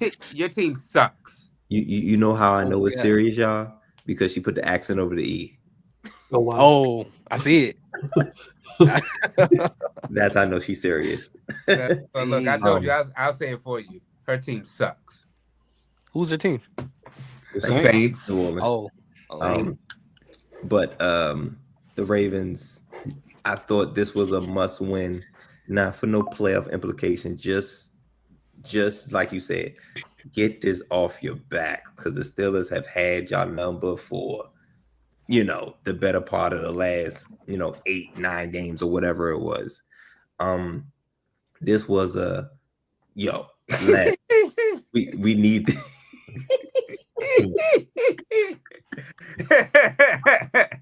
Dang. The Ravens needed this game to propel them into. This guy stinks. Hey. It's getting a little hot in here. Then they slide the Saints, man. We didn't want to turn into the Saints getting bashed. But go ahead, Cavante. I'm sorry. We like the Hopefully we're at Bourbon Street in February. Trying to get to New Orleans. You trying to get to New Orleans. Look, hopefully we're going to Bourbon Street, Dre, in February. You know what I mean? Hey now. Just saying. Maybe the Commanders will join us there. Hey now. So the Ravens, this was a must win because of the rivalry plus the implication that it can mean for the playoffs. Getting a possibly winning the division, getting a home playoff game. These are all things that the Ravens were looking for. And also, even though we really don't care too much about it, Lamar Jackson is still in the running for the MVP. So the Ravens are clicking at the right time. Now, obviously, Raj is right. It's going to come down to John Harbaugh in some key situations.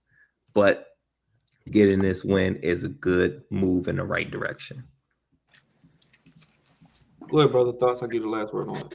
Okay. First and foremost, I want to say I don't got no problems with the Saints. They finally getting off my back after what happened in the NFC Championship of 2019. So I'm finally happy about them. Leave me alone about that one, okay? But as far as don't let it break you. Don't let it break your boy. There was some hard years, bro. And I couldn't even defend it. Like that was a missed call. They should have called that. But as far as the Ravens, man, yeah, like you guys said, they need to run the ball a lot more. Give it to Derrick Henry. That was a must win for them. So after the game, when they did the interview with Lamar Jackson, they ain't got to ask him about the Steelers anymore. They was asking him about Beyonce concerts. So that was the conversation that's happening there. But even though Raj won't pick them, I'm gonna do it for you. I'm going to pick them to go all the way this year. I think the Bills look more vulnerable than we think. I don't think the record tells us what they actually look like when you look at it and do the eyeball test. They got some holes in there. Yes. And I think the Ravens can pick that apart. And Kansas City, although they got Mahomes, they got Andy Reid, all that good stuff, and I know they can find a way to win. But with Derrick Henry, Lamar Jackson, Zay Flowers, if they can score early, they can find a way to make to spread out that gap and actually win. I think the Ravens going to do it, bro. I think this has got to be the year, bro. This is the year. Right, man. I hope you're right. This is the year, because I can't see anyone else on even in the AFC playoffs right now that don't have weaknesses that the Ravens can't expose. My man. Hey, oh yeah. No brother thoughts. They are the same person, by the way. Just had to. Omar Epps is. Yeah, they're the same person. They're never in the same place at the same time. Oh yeah, I knew the Steelers coach was in juice. Yeah. That's crazy. Let's keep it moving real quick. I'll just go to each of you for a different game. Get your thoughts real quick. Brother, thoughts? Yes, sir. Michael Penix made his debut for the Falcons. They win 34-7. Do you like what you're seeing from the young brother on Sunday? Compared to Cousins, yeah. I don't even got to go deep into it. I'm like, yeah. His Cousins been stinking it up, man. He looked terrible out Stealing there. money. Stealing money. Robbed them blind, bro. Robbed them blind. You can thank the owner for that. I wasn't get paid that much to be terrible. Like anybody else? We all do. This man is paid for mediocrity. I have never seen nothing like this ever in my life. His agent, there needs to be an agent Hall of Fame. And what's the owner's name? Arthur Arthur Blank. Arthur Blank. He's a goofball because he could have had Lamar. And he said Lamar gets hurt too much. We don't want him. So this is on them. But we talked about this earlier, though. And you pick Kirk Cousins coming off of Achilles? You just look. I think we all know Michael Vick. Well, no, that's goofy. Black quarterbacks in Atlanta for him. So probably drafted one at number 8, Dre, when he had paid for him. Yeah, look, I don't think that was the owner. I think that was the coach who was like, nah, give me him. Well, the coach and his I think our brothers, by the way. So shout out to them. He said, I like that one. Yeah, I really think that was all coach. I think that was the owner. Well, we will get to see him, ladies and gentlemen, on Sunday night. Cavante and I will get to look at Penix, and we'll talk about it on the Commanders postgame show. So that'll be fun. And we talked about that earlier too, because this is we were talking about the rookie quarterbacks, how they're starting to develop now and start to get better. This was the era where quarterbacks who should not be in the league are getting the most money that they can because teams are getting desperate. Kirk Cousins, he ruined that for every quarterback that's not supposed to be in the league no more. They're not doing that ever again. He might be on the Saints. But not that. It shouldn't have been that much money. That's what I'm saying. With that money, oh my God, that was awful. Look, him. Well, Russ had a good season, so Russ was able to come back from that contract. But it is a secret, though. You know what I'm saying? You got to be really terrible to look bad on playing. Wait, who's the other? Dak looks. Just Kurt looks really bad, and they Kurt a lot of money, to look bad. Yeah, if he didn't get paid that much, it wouldn't be that serious. But since he got paid that much money, like you could put me out there, bro. I'd do exactly what he did. Exactly. And I ain't played a day of QB in my life. Exactly. You throw 10 interceptions. Sam Darnold, Baker Mayfield is like the higher end, and then Kirk Cousins just brings the average down. Mm-hmm. Brother thoughts, Dre? You want to talk about your Lions? And brother thoughts, you want to slide the Chicago Bears? I mean, they doing fake fumble plays out there. What are we doing? That was crazy. And they said they practiced that too. So if a team is practicing that before they meet you, that lets you know, bro, that your team is garbage. That's disrespectful. They knew the success rate was high for that play. The fact I don't know. What's more disrespectful? The fact that they actually practiced it and pulled it off, or the fact that they just don't respect the Bears. Like they don't. And I feel so bad for Caleb and that whole squad because they were projected to do good. But it was. And my gosh, I told you before the season. I told you I before did the too. season I that did too. Caleb Williams was not going to really do well. And I told you, who did I say was going to be the guy? Jalen. Yeah, look, me and Byron thought that Jalen would do good, but we thought Caleb would make some type of noise. But my gosh, It's the Bears organization. They don't want to It win. ain't Caleb. Organization. The It's not Lions, Caleb's organization. the Lions. It's not Caleb's fault. Hey, look, and if I'm the Lions, you're thanking the Washington for what they did, because that literally solidified them is for the number 1 seed. But I mean, I think it's going to be, of course, for the division between the Vikings and the Lions last week. That'll probably be a Sunday night game, but definitely the Eagles are not in contention for that number 1 seed at all right now. Lions, I mean, shoot, we saw that. What was it, like last week when it was the Lions and the Bills, and the Lions could have won that game even with the injuries. So the Lions are still like that. To me, they're still that team, but those injuries might cost you when it comes to like a deep playoff run. Raj, are the Bengals still have a little bit of a heartbeat? Because it looks like the Browns are 1, 2, 3 Cancuning it up almost. Yeah, they're cooning it up all right, but not cooning it up. Yeah, cooning it up. But anyway, the Bengals still have a heartbeat. They have one of the best offenses in all football. The defense is still trash, but they still got a heartbeat. Yeah, there's nothing to really say. Joe Burrow is great. Jamar Chase is great. T. Higgins is great. Let's move on. Colts, Titans, anybody care? I know John. Why are we talking about this game? No. Your Rams beat the Jets. I mean, are we just going to slide the Jets? I mean, yes, please do. Yeah, we have to. Rams are terrible. What are they doing? Sorry, the Jets are terrible. Is that the worst job in the NFL? I asked them. Yes. Is that the worst coaching job in the NFL right now? The Jets? Where for the Jets? Yeah, because what do you have to work with? You don't have a quarterback, really, an old one if you do. You don't have any offensive, really. You got weapons, but it's like you're not doing anything with them. You're going to have to pay all these guys. Sauce Gardner's a little overrated. Like, what do we doing? I think as long as Aaron Rodgers is there, working on any part of that staff is probably the worst job to have, because he's in full. I mean, if he's able to get the head coach out of there, you know what I'm saying? Like they listening to him. They gonna do it. It's crazy. I wouldn't work for that team if I. It seems your boy, Rex Ryan, he wants that job so bad. No, man, he better not do that, bro. He's not gonna save that team. I don't think he's leaving TV. Yeah, he's not saving that team, man. But the Jets, the Jags, the Bears. Which one's worse? The Jets. They have a Hall of Fame quarterback. That's why. Who's worse? The Jets. No, actually, I'm gonna say the Jags. No. That organization has just never been able to get right. At least with the Bears, you have some potential. Yeah, the Jaguars been in the playoffs more recently, Dre. But and the Jets, the only thing with the Jets is you're going to need a quarterback. If they can draft a quarterback to get in, and draft a quarterback, Dre. That's the problem. I don't know. Like, who was their best quarterback? Can you remember? The Jets. Who? Mark Sanchez. He was terrible. Mark Sanchez.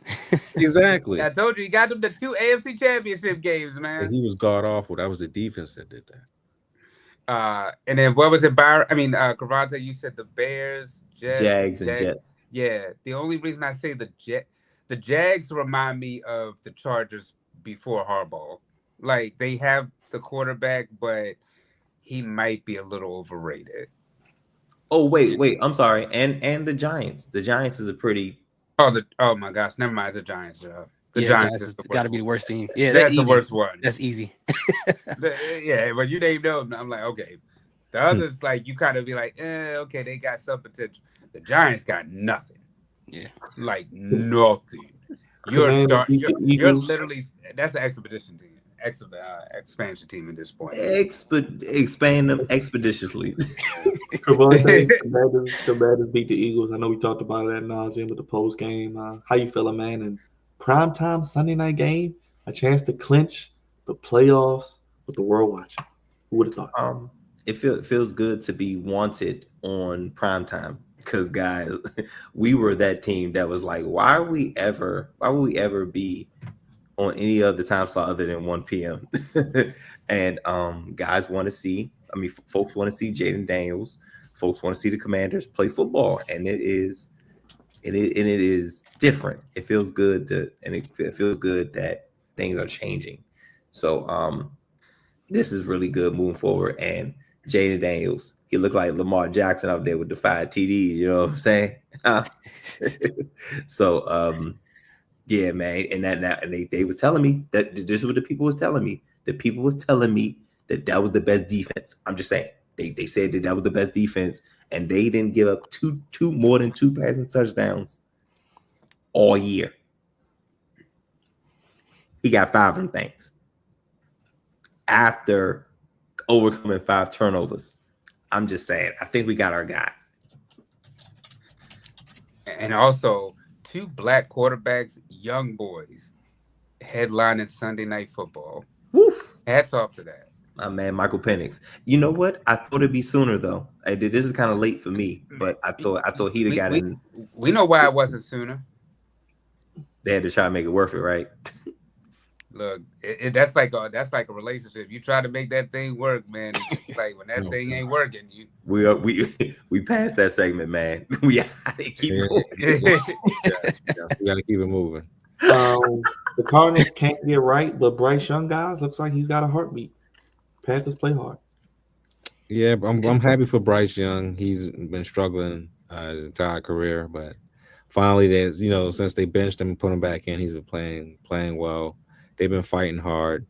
Cardinals, they started off pretty good, then they had the slump, and now they're just out of it completely. I don't know where they go at from here, but we'll see going forward. But yeah, I'm happy for Bryce Young because now I know that he'll still have a productive career if they can get some talent around him in Carolina. Man, is Marvin Harrison overrated though? No, he's not. Well, we just had the conversation yesterday. Come on, take a look. You can. I literally brought that question up. I was just maybe I'm not ready to say overrated, because I think he was the best prospect in the draft. In the draft, one of the best, definitely the best non-quarterback. They're definitely for sure the best non-quarterback. But maybe is Kyler Murray? Maybe they're maybe not on the same page. And then don't worry, he'll be on Call of Duty this week. They're officially eliminated, by the way. He looks creepy right there. Yeah, he'll be on Call of Duty. He'll be on this week. He looks creepy, guys. He looks creepy in general. Yeah, why is he making that look? Why is he looking like that? He out there looking like one of the Wyatts, don't he? And then, don't say that to his dad. You might get shot. Maybe him and Kyler Murray. You're like Wayne on the Carter 2 cover. Hard body. 4 receptions, 39 yards against the Panthers. We got to do better than that. Him and Kyler Murray are not on the same page. Nope. Bro, he don't want to be in Arizona. I think is Kyler playing video games again? That's why. Yes, he's going to be on Call of Duty with you. He never stopped, right? He never stopped. They're eliminated, so you know he's going to be on it this week. He on that thing. Probably playing undisputed. Yeah. I think Harrison just doesn't want to be in Arizona. He got just like neighbors don't want to be with the Giants. They're like, bro. So you saying Marvin Harrison Jr. wants to be in the Ravens uniform? Yeah, bro, he would at this point. Or does he want to play where his father played at in the Colts? Kyler Murray is wearing his headset, his gaming headset under his helmet. He said, "Yeah, I'm almost done. Y'all. I'm almost done." It's 2 on me. It's 2 on me. Vikings beat the Seahawks. Will they get the number 1 seed? They're still alive. And Jay Malenko. They are still alive. It's a showdown. Them and the Lions. It's a showdown. Them and the Lions. Week 18. Yep. Final week. I think that may be for the division and the number 1 seed. Patriots fall to the Bills. Bills. Our boys look good, but Bills pull it out 24-21. They better have. Looks like Gerard Mayo is safe in New England, by the way. Rumors are. That's what they tell me. Yeah. But then again, the Bills got lucky. Man, I was hoping the Bills would lose this game. No, you don't want the Bills to lose. You don't want the Bills to lose. We need them to win for Wednesday. I did pick the Raiders to beat the Jaguars, if anyone cares. No, I definitely don't care about this at game. all. You know, This is a stupid game. you know, it's just it is that time of week which we like to do. I know we're pressed for time, but each and every week, when the Jacksonville Jaguars play, and Tony Khan and Shad Khan continue to be goofy, they can't even beat the Las Vegas Raiders, Raj, who came in with the number one odds to get the number one pick in the draft and get that quarterback. The legend of Aiden O'Connell woke up on Sunday morning, said, you know what, Antonio Pierce? You know what, Mark Davis? You know what, Jerry Rice? Rich Gannon? Josh Jacobs, who was there last year?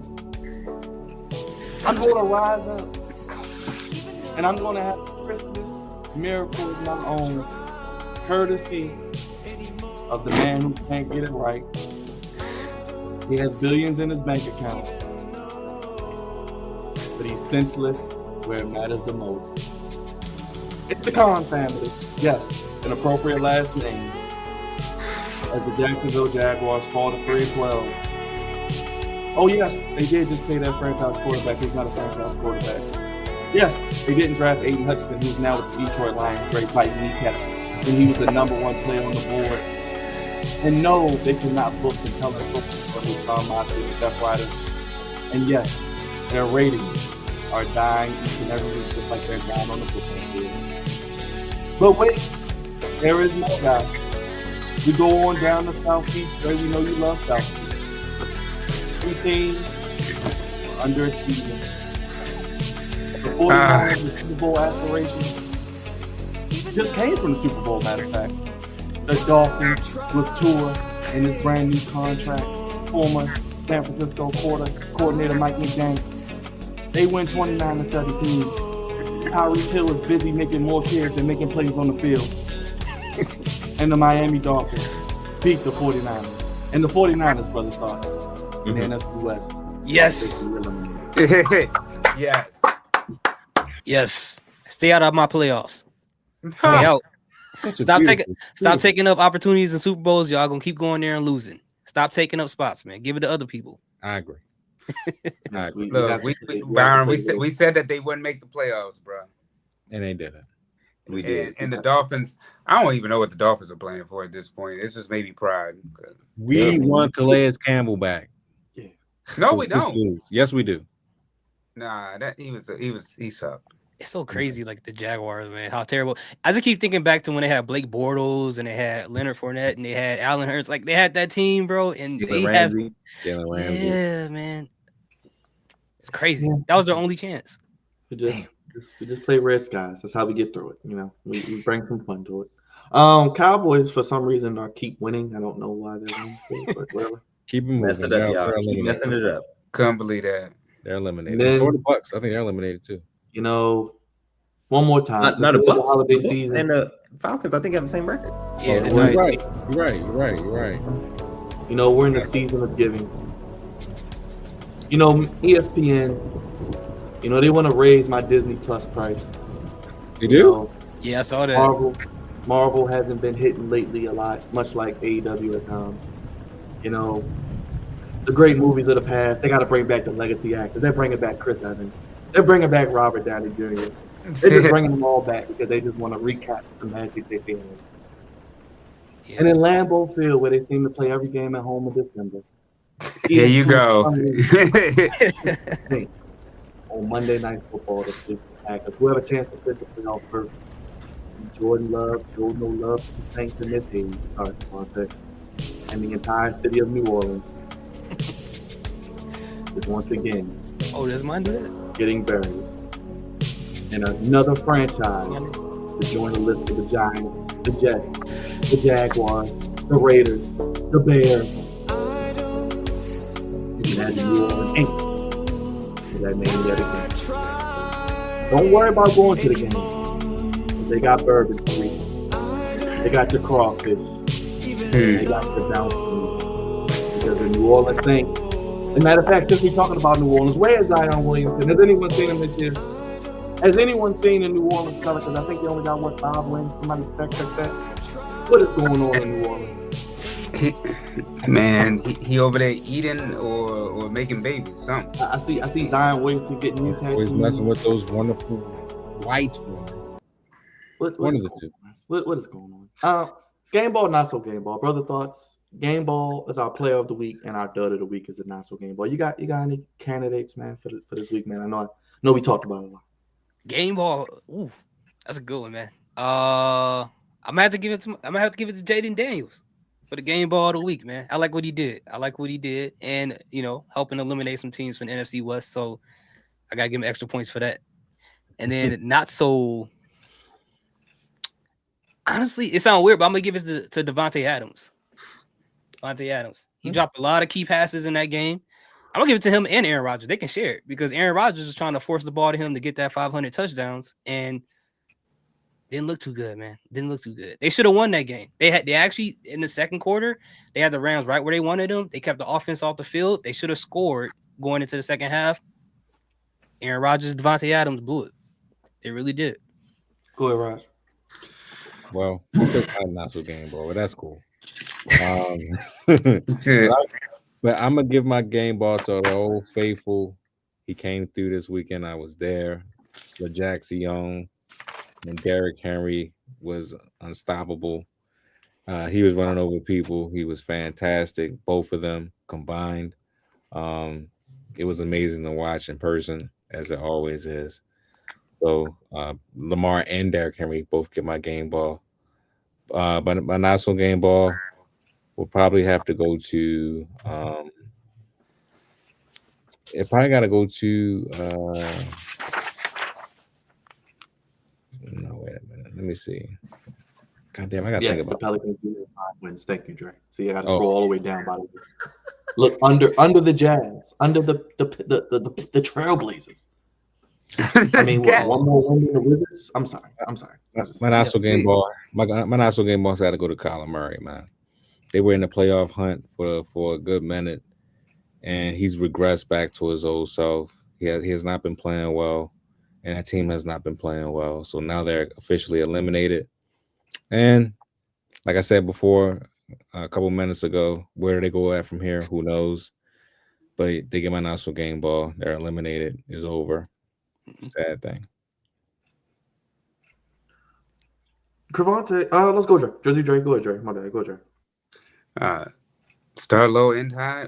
My not so game ball. Well, I wanted to pick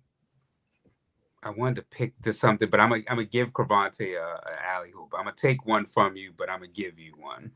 So, I'm not gonna pick Washington for my not so game for my game ball, but I am gonna pick the Philadelphia Eagles for my not so game ball because I don't know what in the world that was. You knew the number 1 seed was on the line. You guys are right there, and then granted Jalen Hurts gets a concussion, but Kenny Pickett went in there. He still was able to still score, so he put them in a winning position. But the Eagles just blew that, bro. Blown opportunity, man. So not so game ball to them, and then my game ball. You know what? I'm gonna roll with the Minnesota Vikings because they keep finding ways to win. And Sam Darnold, man, he got them in a position to, if they don't make the NFC Championship game, at least the Super Bowl, because they look like they're that good right now. I'm not saying they're gonna win it all, but I am gonna say that CJ, AJ, your teams right now, I'm putting some respect on that name. Start low and high, Cravante, baby. Whew. It's funny because you took one from me, but it's not the one you think you took.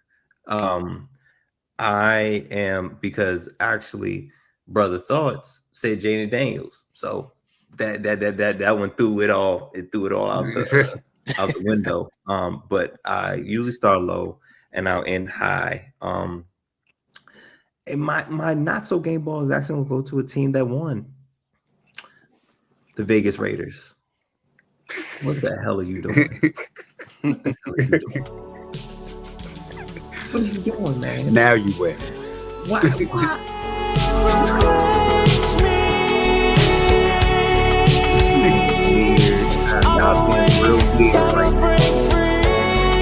Number one seed had it pretty much. You hold the destiny for the number one seed, and you want to win. What are you doing now? Now the Giants have it, but we'll see how that goes because they could be goofy too. My game ball. My game ball. Got some breaking news, Cavante. There you go from Miss Harris. According to the Ohio State transfer portal, a tight end. There you go. We love it. We love it. We love it. We love it. Thank you, Miss Harris. Appreciate the news.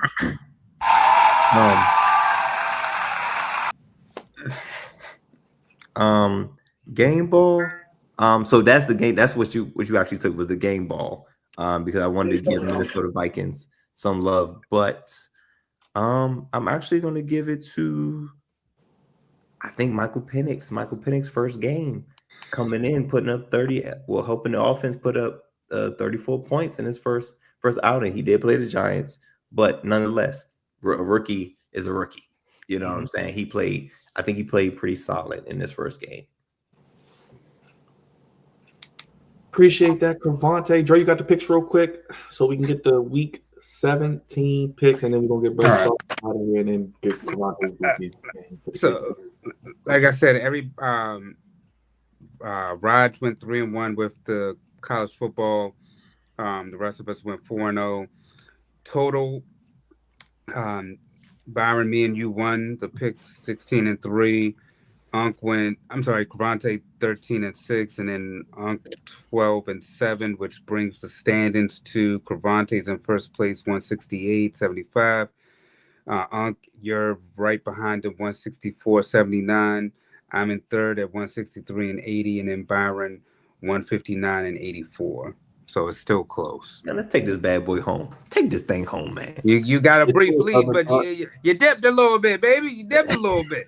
Brother Thoughts, Keep you are our guest, so we'll give you first go at it. But it starts on Christmas, everybody. 1 p.m. on Netflix. Chiefs, Steelers, Brother Thoughts, and everyone else. Floor is yours. Chiefs. I think we are 1, 2, 3 Chiefs. Are we all in agreement there? Yep. Yeah, tribal Chiefs. I'm not picking against them. Chiefs. 4:30. Don't forget Beyonce at halftime, the primetime game after you open up all your gifts and drink all your eggnog. Ravens at Texans. If you don't want to deal with Netflix, I'm speaking for myself, you can watch it on local CBS affiliate, WJZ. So check that out. We'll be live after that game, which we'll tell you about a little bit later. But I'm going Ravens. Brother Thoughts and everyone else, go ahead. Yep, Ravens. Ravens. We'll pick them this time. We can probably keep it going with this one. Seattle fighting for their playoff lives, Brother Thoughts. Yeah, right. Oh, yeah. Yeah, they beat the Bears. That is the Thursday night game, so a little lackluster game. Yeah, they definitely beat the Bears. With the Seahawks, the Hawks. The Hawks. I don't want them to win, but I think they'll definitely win that game. Triple header on Saturday, so synchronize your watches. Chargers and Patriots at Come on, man. Chargers. Yeah, Chargers. Mm-hmm. Oh, actually, you know what? I'm going to pick the Patriots. Okay. Just to be different. That's okay. They play hard. We like Drake May up here, Cavante and I. We're Drake May guys. Absolutely. A playoff game in itself. Denver at Cincinnati. Cincinnati needs to win to keep themselves afloat. I think Cincinnati does win. Give me Joe Beasy. Yeah, I got Cincinnati too. I got Cincinnati as well. Me too. Unanimous. I like it. And oh boy, Kyler Murray can play Call of Duty all day because he don't play till 8:00, and he got your Rams, Brother Thoughts. This may get ugly, I think. Oh yeah, it's gonna be closer than we think, but it's definitely gonna be the Rams. Yeah, I got the Rams too. Dre, you want to hit it one more time for the good people? The Rams, the Rams, the Rams. I had to do it. Oh man, it's better on Sunday, guys, as the Jets travel to Buffalo. Oh. Buffalo's gonna stomp them out. That's a Sunday night football game? That is a 1 p.m. game. Good. Oh, it needs to be thank God. We don't need that. Next, but You know, we here on the Flex Zone. We love to get the people what they want. And you know, Sunday at 1 p.m. down in New Orleans, it's a game that is going to send shockwaves through the NFL. Brother Thoughts, I can blow it up for you. You ain't got to squint your eyes. I see you. Oh, I got my screen minimized. I take my hosting duties seriously. And if I did not let the people know on Christmas Sunday, to end your Christmas weekend, your PTO Dre and Raj from the state, shout out to Governor Westmore. Devontae, I'm taking some time off. You know, I'll be here, there, and everywhere. Don't know where I'll be. Probably going to be up. But at 1 p.m., the Las Vegas Raiders travel to New Orleans. No, not for Mardi Gras. They play the Saints. And yes, you can pick a tie if you like Brother Thought. But these two teams do play at 1 p.m. on Fox. And tickets are as low as $24. Who you got? I'm going with Vegas. Yeah, this gonna be the game that's gonna save Antonio Pierce's job. I am going with Vegas as well. I picked them last week. I'm picking them again. And the Raiders gonna keep on winning. Yeah, they might as well now. They already lost the first. They lost the pick. Man, after what I went from the Saints, man. Yeah, give me the team. Pierce want to keep his job, so he's gonna try to keep winning. And then Cravante, also at 1 p.m. Your boy, Mr. Anthony Richardson. He travels to the Meadowlands to face the New York Giants. And if you thought $24 was better, we got a post-Christmas deal. You can get the tickets at the Meadowlands for a whopping $11. No. Yeah. And the Colts. That's crazy. Face the Giants. I'm going to Colts. Easy. There's no reason for the Giants to win another game. No reason. Lose every game. Even if there was a reason, they weren't gonna win that game. Nope. Carolina goes to Tampa. I think Tampa has to win this game. Well, we're gonna skip Philly and Dallas. Oh, I guess everybody's picking Philly. I mean, do I need to turn the music up? No.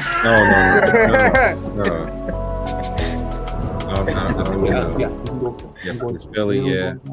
I'm sorry. Everybody knows Philly and Tampa Bay. Everybody picking up. Yeah, Philly and Tampa is gonna win. I'm sorry, Cowboys fans. I know.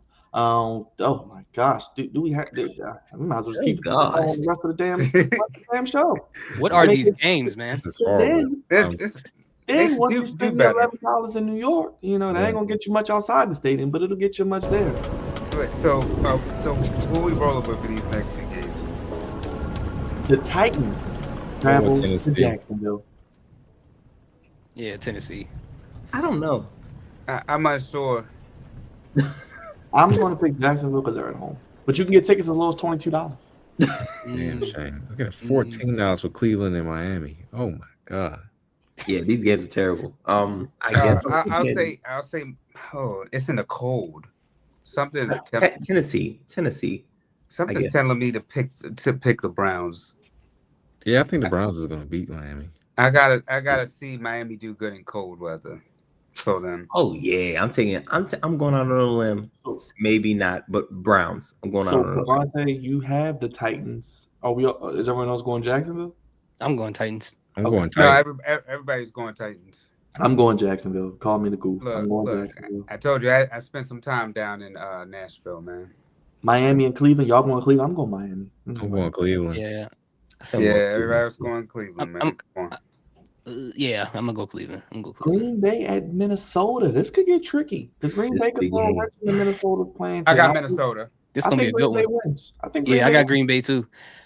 I'm gonna take Mr. Love. Yeah, I got Green Bay on that one. Cavante? It's tough. This is probably the best game this week. Or that day. That's gonna be the best game. The two primetime games, the 4 o'clock and 8 o'clock. Damn, I think I want Minnesota. I think I'm taking Minnesota. You going with Minnesota too? Okay. You can give me Green Bay, Dre. Atlanta, Washington, primetime, Cavante. Stay up late. Make sure you take your midday nap, brother. Roll with the squad. I'm going with the Commanders. Rolling with the squad. Same. Brother, thoughts? Yeah, I'm going Washington too. Y'all can't let Penix come in here and do that. Last but not least, before we get Detroit.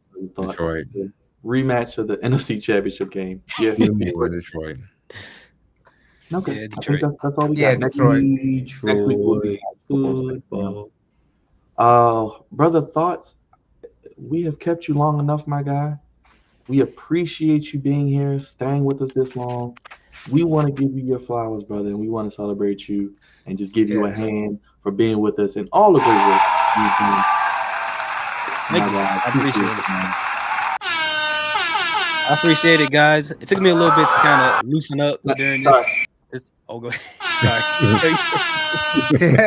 Wrong button. I'm sorry. A lot of red skies Okay. tonight. A lot of red skies. A lot of bad football I talked about. Please forgive me, brother. Thoughts, you know. Oh, it's all good, man. I don't.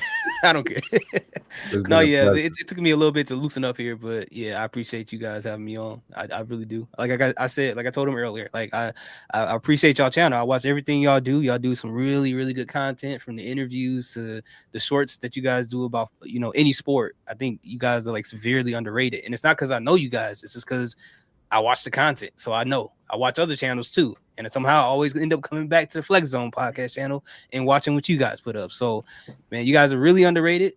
Seeing four brothers come together and do this thing like you guys do it, it's something. In the one day that you guys crack and blow up, I can't wait for that to happen, man. I cannot wait for No, it. don't worry, you'll be a part of it. Yeah, Appreciate that. you're Yeah. as much a part of it as we are, brother. And even if I'm not, bro, I'm happy for you guys, man, because y'all really deserve it. Y'all put the work in. I see y'all here every week in and week out. Y'all laid the foundation, so I can't wait to see that happen. Thank you, bro. Thank you, bro. Man. What are you Much working on? love, Say, man. I hope you keep rocking with us. Hope you keep coming with the watch alongs. You, Leo, Wolf, sometimes Yes. Queen Mia, sometimes Juggernaut. Juggernaut. Juggernaut, yes. Yeah, y'all make the streams fun. Y'all make the streams fantastic. So we love you guys, and we love your content too, man. Your content is very, very cool, and definitely appreciate the way you do it, the way you put it together, especially the thumbnails where you're like, Yeah, I know. it's dope, man. It's dope. So Yeah, my nephew told me to do that. yeah, it's really dope. Yeah. Hold on. I don't even do that in real life. That's the crazy part, bro. Yeah. Are you working tomorrow, brother? I know the school system. Are y'all out? Are you working? Oh no, I'm off both my jobs tomorrow. Well, I took the day off from the school. I was supposed to be working today, tomorrow, Thursday, and Friday. So I took a week off. Yeah, they want us back, man. They want us back. I don't know why. There's nobody there. What are we supposed to do? Not a damn thing. That's Nothing. free content. There you go. Yes, you guys click that beautiful link down below. It'll take you to Brother Thoughts channel, and he'll be back with us. We'll be here Friday. Friday night for SmackDown. You back with us, right? Yeah, absolutely. Absolutely. Yes, please check out Brother Thoughts. Support him. He's a humble brother, but he does great work. He's always here with us on the Flex Zone. Like I told him, he's family. He will be back again. We'll probably have him back after the season to see how his Rams did, get his thoughts on it on the flagship show. But you can check him out each and every week for the SmackDown watch along and the monthly PLEs for WWE. And Brother Thoughts, I don't know if you know, January 6th, mark your calendars. Mm-hmm. Be live Monday Night Raw on Netflix, brother. Can't wait. Yeah, definitely be there. I'll definitely be there for that. I can't miss that. That's huge. That is a huge moment. So yeah, hopefully we don't get any delays, buffering, or anything like that, or Netflix trying to tell us it's our internet when everything else in the house is working. Yes, sir. Trying to gaslight us, man. I know I talked to you before Wednesday, but Merry Christmas, my brother, to you and yours. Much love. And we're going to clip this interview. We're going to put it out for you tomorrow so all the good people can see the great content and work that you do. Again, thank you for spending this 2 hours plus with us, man, where you could be in the bed right now. Hey, no, it's no good. Hey, I'm a night owl, bro. I don't go to bed early. I know you about to go make a video. I know how it is. Exactly. Was Raw worth watching tonight? I heard it wasn't very good. Tape show. I didn't even watch it, so I'm about to watch it and skip the commercials now, and then do the video. I don't know anything about it. I tried to block out all the spoilers and stuff, but we'll see. I doubt it. That's all that matters. I can't wait to watch Raw through you through shorts. I'm gonna try, man. Thank you again, brother. We'll do it again real soon and put this interview out for you. Show some love to the good brother. Brother, hear these thoughts. Check out the thank you. Show him some love. Thank you, man. Thank you. Appreciate you, bro. Appreciate you, man. On his way on the Flex Zone channel, and appreciate him being with us yet again as well. Come back Friday, SmackDown. The It's a live SmackDown, so no tape SmackDown this week. So we got live SmackDown. We'll see what happens with Kevin Owens, Cody Rhodes situation, and Brother Thoughts will be here to break it all down. Cavante, you ready to get goofy before we get out of here? What is this? Second to last Goofies of the week for the year, even though we're going to be doing Goofies of the year. It's a lot in one thing, but you get what I'm saying. Yes, it is definitely a lot. We're going to try to get that together for you guys by the end of this week. We'll see how it goes. But yeah, let's get into it, man. I'm tired though, man. I got one for you. Of course. Something wrong here. Well, now that's goofy. Stupid. Just stupid. Jam. Oh, jam. Man, we really don't want to keep the people up too late. The kids should be put to bed right now. I mean, they up with us, Cavante. I think they off work too. The numbers been But you consistent know on what? that. There's no school. You're right. They could be up there trying to sneak. I mean, what are you going to watch? Monday Night Football? What are you going to watch? Raw? Come on. I'm sorry. You're watching us. You're definitely watching us. Probably trying to sneak and look at a present or two. Open a present, one present or two. But welcome to Goofy of the Week, sponsored by the Flex Zone. Appreciate you guys for giving me a little bit of time to let me tell the good people what I thought was goofy this week. Here we talk about all levels of goofiness, high, low, in between. But there is one that I wanted to piggyback off of and maybe talk a little bit more about. I may leave the Travis Hunter of the year. I'll be honest with you. I might leave Travis Hunter alone for the Goofy of the year. That's why I said it might be best to wait a little bit, see what happens. It's something coming. Right. I'll leave that one. But for this week, it's the Vegas Raiders. It's still the Vegas Raiders. Why on earth, if you have the opportunity to change your organization and switch, maybe shift gears a little bit, and you have the number 1 overall pick? And the funny thing is, a win could drop you from first place all the way to 7th because there's so many teams with the same record. So you once held your destiny. You know what I'm saying? You held your own destiny with the number 1 overall pick, and now you no longer have it, which is dumb. We've seen this happen before with the Jets and the Jaguars. The Jets had the opportunity to get the number 1 overall pick and pick Trevor Lawrence, but they won a very unnecessary game, and the Jags ended up getting the number 1 overall pick. Trevor Lawrence goes to the Jets. Trevor Lawrence goes to the Jags. The Jets pick Zach Wilson. Yeah. And now it looks like the same thing is going to happen. Look with the Raiders. All the way down to 6. They were number 1 before the season started. Some people don't deserve nice things, especially when you jack it up like that. I understand Antonio Pierce, he wants to win, blah, blah, blah. Damn that. If you're going to get fired after 1 year, these little wins ain't going to do nothing for you. At this point, you have to get a quarterback. If you ain't got a quarterback, you ain't got nothing. If you ain't got a quarterback, you ain't got nothing. And as it stands for the Raiders, they have nothing. No Aiden, no O'Connell. The bright spot is Brock Bowers and Crosby. That's probably their bright spots. Other than that, it's up. Even Max Crosby was on the trading block for this team. That's how bad things were. Now you want to win when you had the number 1 overall pick in your sights, and now it looks like you probably gonna win the next game too. This is goofy, but it shows you how close winning and losing really is, because they dropped from 1 to 6. Now you went from 1 to out of the top 5. That's kind of crazy. Very, very, very crazy. But, You're blocking your own blessings at this point. Blocking your own blessings. Damn that. Damn right there. Damn that. And damn that. It don't matter. It's not going to matter. In the grand scheme of things, it's not going to matter. And that's the problem. Luke, what are you doing? What are you doing? What is he doing? What are you happy about? It's trash. Oh, y'all all happy, go lucky. You're stupid. You're dumb. You're stupid. Happy and stuff. This is dumb. You're just stupid. Nobody should be happy in the organization right now. Just stupid. Nobody should be happy in that organization right now. Now, you gave the Giants a chance to get Shedeur Sanders or Cam Ward, whoever they want. You're dumb. And now you getting outside the top 5 pick because you're dumb. Tom Brady, I'm sure, is not happy about that. I'm sure Tom Brady is not happy about Apparently, that. he's picking the quarterback, Pravante.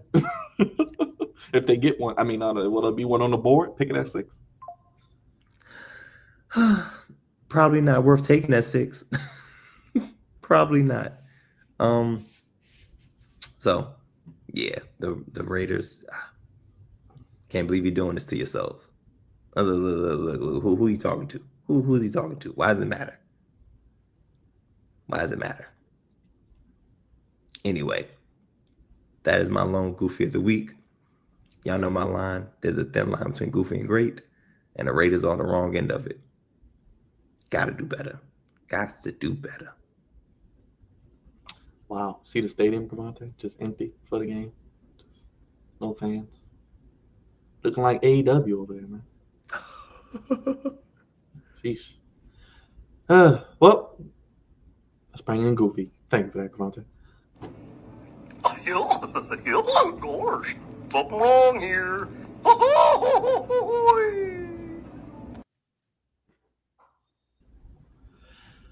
And like that wraps up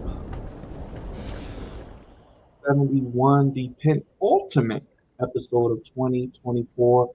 With our final episode to be next Monday, 10:30, episode 472, ending what has been the best year in the podcast's history, but the flagship podcast anyway. Last show next Monday. Man, it's also my mama's birthday, so happy birthday, Mama. Yeah, happy early birthday to my mama. Happy birthday. Can't wait to close out the year, man. What a year it's been. And I'm just excited, man, to see what 2025 going to bring. A lot coming early in 2025. Come on, Tech. We've been cooking up some greatness, man, with this Commanders content. And if they win on Sunday, we will have a postseason edition of the Commanders preview and Commanders postgame show. And we will be staying up late, the late show, with your 2 favorite Commanders content creators on Sunday night, probably early Monday morning, depending on how they draw these games out content. We might want to. I'm thinking about what if we create a late show, Commanders late show. What if we do? What if we make that a thing? We'll think about it. We already on late when we come on usually anyway. I'm cool. This is the late show, y'all. Remember we was toying with like Flex on After Dark. Yeah, this is regular now. Ooh, Flex on After Dark sounds cool. But yeah, we pumping out that content. Preview coming up end of the week. Post game Sunday night. Of course, post game, pre-game with the Ravens as well. We really pushing out this content, and we're doing our last 2024 push. Going into the new year. My last thing that I'm going to do is Goofies of the Year. That's what I'm looking forward to. I'm going to do a top 3. And I'm going to talk about it. And that's going to be its own separate thing. We still have to schedule that, but it's coming. Can't wait to see it. Big Raj, you my guy, along with yours truly, for the second straight year in a row, we get to work on Christmas with our wonderful Ravens, with the Baltimore Ravens post-game show, my brother. How you feeling? How exciting? I'm tired, so I don't got much to say. just hit the like, subscribe button. Yeah, we'll be working Christmas. We'll be working Friday. And we'll be doing content on Sunday. Maybe Saturday too. Who knows? But yeah, just hit the like, hit the subscribe button, turn the bell on for notifications. And we'll be definitely coming to you and with more content as we always do, and more laughs and more goofiness and some of that good old opinion of it. That's it. Once again, big ups to our guest, Brother Thought. Yes. One more time. Appreciate him. Show him some love if you haven't already. Go ahead over to his channel. It's linked down below. Go ahead, Dre. I would be remiss. I had to make sure that y'all go ahead and support our brother True. He has a GoFundMe right now. They're doing donations for Jamal Weaver. So make sure y'all support True. We wanted to make sure that information got out there. We'll get that link and we'll put it in the streams the rest of the week. Dre, appreciate that. Big shout out to True, who was with us last week. Wonderful video he did about talking about his work with AEW and just his perspective being an artist as well. We got another big week, guys. We're closing out 2024 very, very strong. Since the game is on Wednesday, I will have a Ravens preview for you guys sometime tomorrow since I'll be home. I'll be clipping up this show. We got the Hidden Stars interview. We got the thoughts on the Christmas Day game, the Travis Hunter situation. We can probably get 2 or 3 more videos there. Wednesday, live with Rod for the Baltimore Ravens post-game show. Probably no AEW, even though they will be showing it. We won't do AEW this week. We'll just focus on the Ravens. But we will be live with Cavante for the Commanders preview. And we'll be live for the Commanders post-game show after the Commanders and Falcons on Sunday night. And I can't forget our last pay-per-view of the year, wrestling-wise, Saturday. AEW, guys. It's Saturday. We're going to plug it out one more time with AEW and Tony Khan. Last pay-per-view of the year. World's End. See what happens, guys. Kind of too deep in now, so we do what we do. Yeah, I understand.